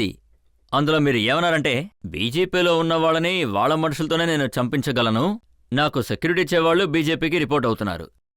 నేను ఎందుకు చెప్పానంటే ఆ స్థాయిలో ఇన్సిడెంట్స్ జరిగాయి. నా మీద అటాక్ జరిగింది. మీరెంతో సీనియర్ రిపోర్టర్. ఒక ముఖ్యమంత్రి మీద ఈ విధంగా వరుసగా రిపీటెడ్ అటాక్స్ జరగడం మీరు ఎక్కడైనా చూసారా? ఎందుకలా జరుగుతోంది? నేనెందుకు అలా చెప్పానంటే, అంటే ఇక్కడున్న సెక్యూరిటీ, ఇక్కడున్న పోలీసులు సెంట్రల్ గవర్నమెంట్కి రిపోర్ట్ చేస్తున్నారు. అందులో నా కంట్రోల్ ఏమీ లేదు. సో అటాక్ జరిగిన విషయాల్లో ఎలాంటి ఇన్వెస్టిగేషను జరగలేదు. అందుకు కారణమూ తెలియడం లేదు. ఇది నమ్మేటట్టుగా ఉందా? ఒక ముఖ్యమంత్రి మీద రిపీటెడ్లీ గవర్నమెంట్ ఫంక్షన్స్ జరుగుతున్నప్పుడు ఒక గవర్నమెంట్ ఫంక్షన్లో స్టేజ్ మీదకొచ్చి ఇంకు వేసి వెళుతున్నారు. ఇలా జరుగుతుందా? అక్కడ పక్కన అందరూ ఆఫీసర్సు ఉన్నారు, పెద్ద పెద్ద డిగ్నిటీస్ అంతా కూర్చునున్నారు. ఎలా జరుగుతుంది? దీనికి నేను ఒప్పుకుంటున్నాను. మన దేశంలో ఇలా అసలు జరగకూడదు. ఎంచుకున్న ప్రతినిధి మీద ఇలాంటి అసలు జరగనేకూడదు. ఇప్పుడు మీకు కావాల్సినంత సెక్యూరిటీ ఉందంటారా? అదే సెక్యూరిటీస్ అంతా వాళ్ళకే రిపోర్ట్ చేస్తున్నారు. అదే నేను చెప్తున్నాను. వాళ్ళకి దీని గురించి, అంటే వాళ్లకి రిపోర్ట్ చేసినా నాకు రిపోర్ట్ చేసినా వాళ్ల బాధ్యతే కదా. ఢిల్లీ సెక్యూరిటీ, ఢిల్లీ ముఖ్యమంత్రికి, రాష్ట్రంలోని మంత్రులకి అదంతా వాళ్లే ఎన్ష్యూర్ చేయాలి. ఇంకొక స్టేట్మెంట్ని ఇప్పుడు నేను మీకు గుర్తు చేస్తాను. జనవరి 16, 2019 మీరు మీ పార్టీ వర్కర్స్కి చెప్తున్నారు, మోడీ ఒక హిట్లర్, ఆయన మళ్లీ పవర్లోకి వచ్చారంటే ఎలక్షన్స్ జరగనివ్వరు, కాన్స్టిట్యూషన్ని మార్చేస్తారని అన్నారు. ఎలక్షన్స్ జరుగుతున్నాయి కదా, మీరు కూడా పోటీ చేస్తున్నారు కదా. నేను ఆల్రెడీ చెప్పినట్టే, ఎన్నికల సమయంలో ఆయన నా మీద నేరారోపణలు చేస్తారు, నేను ఆయన మీద నేరారోపణలు చేస్తాను. మార్చి 18, 2016 ఇదేమీ ఎలక్షన్ టైమేం కాదు. చీఫ్ జస్టిస్ ఆఫ్ ఇండియా ఉన్నారు, అందరూ కూడా ఉన్నారు. మీరు జడ్జెస్ మాట్లాడుతున్నప్పుడు నేను విన్నాను, అంటే వాళ్ళందరి ఫోన్స్ ట్యాపింగ్ లో ఉన్నాయి. పెద్ద జడ్జే చెప్పారు. మీకు చెప్పే ఉంటారు, అందుకే మీరు స్మైల్ చేస్తున్నారు. నాకెవరు చెప్పలేదు. అందరు జడ్జెస్ చెప్తుంటారు వాళ్ళ ఫోన్స్ ట్యాప్ అయితే చేయబడుతున్నాయి. ప్రభుత్వం నిఘా పెట్టిందంటున్నారా? అయితే మీ ప్రభుత్వం అలాగే జరుగుతుందా? ఖచ్చితంగా జరుగుతుంది. ఇంతకుముందు కాంగ్రెస్ చేసేవాళ్ళు, ఇప్పుడు బీజేపీ చేస్తుంది. అయితే ప్రభుత్వంలో మీరు కూడా ఎవరి మీద నిఘా పెట్టారా? నా దగ్గర అటువంటిదేం లేదు. నా దగ్గర పోలీసులు లేరు, లా అండ్ ఆర్డర్ లేదు, క్రిమినల్స్ సంబంధించింది ఏదీ లేదు. అయితే డిసెంబర్ 15, 2015లో ఒక్కొక్కటి చెప్తూ అలాగే వెనకెళ్తాను. మోడీ గారు నాతో రాజకీయంలో పోటీ చేయలేనందువల్ల ఆయన సిబిఐ వాళ్ళని పంపించారు. మోడీ ఒక సైకోపాత్ అని మీరు అన్నారు. గత 5 సంవత్సరాలుగా నేను ఎన్నో రకాల చిత్రవదలు అనుభవించాను. నా ఆఫీస్లో సిబిఐ రైడ్ జరిగింది. మా ఇంట్లో ఢిల్లీ పోలీసుల రైడ్ కూడా జరిగింది. నా బెడ్రూమ్లోకి వచ్చి ఢిల్లీ పోలీసులు అంతా చిందరవందరగా చెక్ చేసి వెళ్లారు. ఆలోచించండి, సిట్టింగ్ చీఫ్ మినిస్టర్ ఇంట్లో అదే స్టేట్ పోలీసులు వచ్చి ఎటువంటి నేరమూ లేకుండా సిట్టింగ్ చీఫ్ మినిస్టర్ బెడ్రూమ్ని క్షుణ్ణంగా పరిశీలించి వెళ్లారు. వాళ్ల కోరికేమిటి, ఏమైనా ఫైల్ దొరుకుతుందేమోనని చూసి వెళ్లారు. బెడ్రూమ్లోనే అలాంటివి ఉంటాయని వాళ్ళు అనుకున్నారు. నేను అలాంటి పేపర్స్ ఏమీ పెట్టుకోను, వాళ్ళకేమీ దొరకలేదు, వాళ్ళ కంట్రోల్లోకి నేను వెళ్ళలేదు. ఏమైంది? ఇద్దరు కలిసిపోయారా? మీరు ఏమనట్లేదు, ఆయన ఏమనట్లేదు? అదేం లేదు. ఎప్పుడు వాళ్ళు ఇష్యూ రైజ్ చేస్తారో అప్పుడే నేను మాట్లాడుతుంటాను. అనవసరంగా ఇంకెప్పుడు నేను మాట్లాడలేదు. నేను కొన్ని డేటాస్ని అనలైజ్ చేశాను. 2016లో మీరు మీ ట్వీట్లో 124 సార్లు మోడీ గారిని మెన్షన్ చేశారు, అంటే ఆయన గురించి మాట్లాడారు. 2017లో 33 సార్లే ఆయన పేరు చెప్పారు. మార్చి 1, 2017 నుంచి మార్చి 2, 2018 వరకు ఆయన పేరు ఒక్కసారి కూడా మీరు ఎక్కడా మెన్షన్ చేయలేదు. 18 తర్వాత ఇప్పుడే మొదలు పెట్టాను, దాని గురించి ఇంకా ఫోన్ అనాలిసిస్ నా చేతికి రాలేదు. దాని డేటా ఇప్పటి వరకు నా చేతికి డేటా రాలేదు. 16 తర్వాత రెడ్యూస్ అవుతుంది. అవును. అంటే ఇందులో ఏం రహస్యం ఉంది? ఇందులో ఏ రహస్యమూ లేదు. ఏ రహస్యం లేదు. మీరు ఆ రహస్యాన్ని చెప్పాలనుకోవట్లేదా? అదేం లేదు. నా లక్ష్యం ఏమిటంటే ఎప్పుడూ ఒకటే, అది ఢిల్లీ ప్రజలకు మేలు చెయ్యడం. నేను మీకు ఒక ఎగ్జాంపుల్ చెప్తాను. ఏదైనా పని ఆగిపోయిందంటే ఆ తర్వాత మేము వాళ్ళతో మాట్లాడాలి, సెంట్రల్ గవర్నమెంట్ ఎల్జీ సార్తో. ఇంతకుముందు అన్ని ఫైల్స్ ఎల్జీ సార్ దగ్గరికే వెళ్తూ ఉండేవి. CCTV cameras file LG sir దగ్గర 2-2.5 సంవత్సరాల నుంచి పెండింగ్లోనే ఉంది. నేను ఎప్పుడు వెళ్ళినా ఆ పని కాస్త త్వరగా పూర్తి చేయండి అని అడిగేవాడిని. నెక్స్ట్ వీక్ అయిపోతుంది అంటారు, కానీ చెయ్యరు. ఆ తర్వాత నేను మనీష్ వెళ్ళి అడిగాం పూర్తి చేయండి అని. నెక్స్ట్ వీక్ అయిపోతుంది అన్నారు. మేము ఇక్కడే కూర్చుంటాం, అయ్యాక వెళ్తాంలేండి అన్నాను. వారం 2 వారాలు తీసుకోండి, మాకే సమస్య లేదు అన్నాను. 10 రోజులు మేము పోరాటం జరిపాం, మీకు గుర్తుందా? అంటే ఈ ప్రజల కోసమే, సీసీటీవీ కెమెరా ఫైల్ క్లియర్ చేయడం కోసం, మొహాల క్లినిక్ కోసం, ఈబీ రేట్ తగ్గించడం కోసం, నీటి వసతి కోసం, వీటన్నిటికీ పోరాడాను. ముందు దండం పెట్టేవాణ్ణి, తర్వాత కాళ్ళు పట్టుకుంటాను. అప్పటికి ఏం జరగకపోతే మరో దారి లేదు, పోరాడాలి. సో బీజేపీ ఏమంటుందంటే మీకు ఎలాంటి ప్రభుత్వం కావాలి? పని పూర్తి చేసే ప్రభుత్వమా లేదా పోరాడే ప్రభుత్వమా అని. ఆ పనులను చేయించడం కోసమే కొన్ని సమయాల్లో పోరాడాల్సి వస్తోంది. ఆ పనులన్నీ మీరు ఒక విషయం చెప్పండి నాకు. ఢిల్లీ గవర్నమెంట్ స్కూల్స్లో మీరు ఎన్నో మార్పుల్ని చూసి ఉంటారు. బీజేపీ ఉన్న ఏ స్టేట్లో అయినా ఇది జరిగిందా? ఎన్నో సంవత్సరాలుగా బీజేపీ పరిపాలనలో ఉంది. ఎప్పుడైనా బీజేపీ ఢిల్లీలో ఉన్నది వదిలేయండి, యూపీ, హర్యానా, మీరు ఎంసీడీ విషయమే తీసుకోండి, ఏమైనా చేశారా? హాస్పిటల్స్ ఎప్పుడైనా మెరుగుపరిచారా? వాళ్ళ స్టేట్స్లో ఏదైనా ఒక్కటి చెప్పండి. ఉత్తరప్రదేశ్లో 24 అవర్స్ ఈబీ ఉందా? హర్యానాలో 24 అవర్స్ ఈబీ మీరు ఉందా? తలుచుకుని సంతోషించాలి. మిగతా state chief ministers, central government MPs, మినిస్టర్లు అందరూ మీ పని చేయడం కోసం వస్తున్నారు. అంటే ఈసారి ఢిల్లీ ప్రభుత్వంలో ఎన్నో ఇంట్రెస్టింగ్ విషయాలు జరుగుతున్నాయి. అంటే ఎన్నో పార్టీలు కలిసిపోయాయి. మొదట్లో ఢిల్లీలో 3 పార్టీలు ఉండేవి, బీజేపీ, కాంగ్రెస్, ఆమ్ ఆద్మీ. ఈసారి అందరూ కలిసిపోయారు. BJP, Congress, RJD, LJP, JDU. దేశం అంతటి నుంచి ఎక్కడెక్కడి నుంచి వచ్చారో తెలియడం లేదు. వీళ్ళందరి ఉద్దేశం ఒకటే, కేజ్రీవాల్ని ఓడించాలి. ప్రారంభంలో వాళ్ళందరూ కలిసికట్టుగా వచ్చారు, ఏమీ చేయలేకపోయారు. ఇప్పుడు అందరూ ముఖ్యమంత్రులు వస్తున్నారు. మొన్న విజయ్ రూపానీ వచ్చారు. ఒక మహానాడులో విపరీతంగా నన్ను తిట్టారు. ప్రజలది చూడలేకపోయారు. ప్రజలు లేచి నిలదీశారు. గుజరాత్లో ఈబీ యూనిట్ ఎంత అని. యూనిట్ 10 రూపాయలని చెప్పారు. కానీ ఇక్కడ కేజ్రీవాల్ మాకు ఫ్రీగా ఇస్తున్నారు అని చెప్పారు. వాళ్ళేమన్నారంటే, ముందు మీ గుజరాత్కి వెళ్ళి ఈబీని చూడండి, తర్వాత మాకు స్పీచ్ ఇవ్వండి. నిన్న కట్టడి సార్ వచ్చారు. ఆయన వచ్చి నోటికొచ్చినట్టు నన్ను తిట్టడం మొదలెట్టారు. అక్కడ కూడా ప్రజలు అడిగారు, కట్టర్ గారు మీ ఊళ్ళో ఎన్ని గంటల కరెంట్ ఉంటుంది అని. ఒక రోజుకి 10 గంటలు అని. ఇక్కడ మా కేజ్రీవాల్ 24 అవర్స్ ఇస్తున్నారు అన్నారు. మీరు మీ రాష్ట్రానికి వెళ్ళండి, అక్కడ దాన్ని సరి చేసుకుని వచ్చి తర్వాత ఇక్కడ మాట్లాడండి. ఇక్కడికి వచ్చే వాళ్ళ అందరి లక్ష్యమూ ఒకటే. నేను చెప్తున్నాను స్కూల్స్ని బాగు చేస్తాను అని, వాళ్ళు కేజ్రీవాల్ని ఓడించండి అంటున్నారు. అది నేను కాదు, చెప్తున్నాను హాస్పిటల్స్ బాగు చేస్తాను అని, వాళ్ళు కేజ్రీవాల్ని ఓడించండి అంటున్నారు. వాళ్ళ లక్ష్యం ఒకటే, నన్ను ఓడించడం, ఢిల్లీ పురోగతిని మీరు అడ్డుకోవాలి. స్కూల్స్ ని హాస్పిటల్స్ ని సరి చేస్తానంటున్నారు, మేము కేజ్రీవాల్ గారిని సరి చేస్తామని వాళ్ళు అంటున్నారు. కేజ్రీవాల్ని వీళ్లే బాగు చేయగలరు.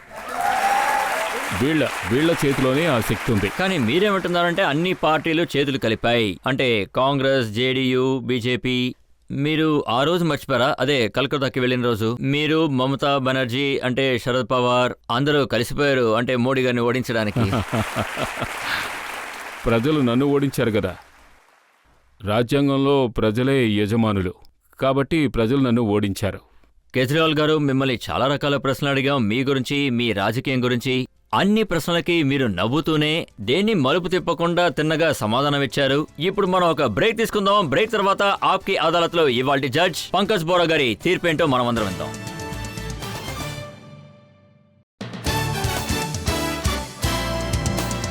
Welcome back. ఆప్కి అదాలత్లో ఢిల్లీ ముఖ్యమంత్రి కేజ్రీవాల్ గారి మీద మనం కేసు జరిపాం. ఆయన ఎలక్షన్ పనుల్లో ఉన్నారు. ఆయన పని గురించి మనం అడిగి తెలుసుకున్నాం. ఆయన శత్రువులు ఆయన మీద వేసిన ఆరోపణల గురించి కూడా మనం అడిగాం. ఆయన వాగ్దానం గురించి కూడా అడిగాం. ఇవాల్టి జడ్జ్ పంకజ్ బోరా గారి తీర్పేంటో మనమందరం ఇప్పుడు విందాం. కేజ్రీవాల్ సార్ పైన చాలా నేరాలే మోపబడి ఉన్నాయి. వాళ్ళు ఆ నేరాలన్నిటికీ కూడా చాలా తెలివిగా సమాధానాలని చెప్పారు. ఈ విషయాలన్నింటినీ పరిశీలించిన తర్వాత ఈ న్యాయస్థానం కేజ్రీవాల్ సార్ని విడుదలిస్తుంది. దాంతోపాటే ఈ న్యాయస్థానం ఏం చెప్పాలనుకుంటుందంటే, ఢిల్లీలో 8వ తారీఖు ఎన్నికలు జరగబోతున్నాయి. కేజ్రీవాల్ ఇంకా తన పార్టీ ఎదురుకాలంలో కూడా ఎలా ఉండాలో నిర్ణయించేది మన ఈ ప్రజలు మాత్రమే. దీన్ని ఏ న్యాయస్థానం కూడా న్యాయం చేయలేదు. కాబట్టి ఈ న్యాయస్థానం కేజ్రీవాల్ సార్ని ఒక రిక్వెస్ట్ చేస్తుంది. ఆయన తన పనులన్నిటినీ ప్రజల ముందే పెట్టాలి. ప్రజలే దీనికి సరైన తీర్పునిస్తారు. ధన్యవాదాలు.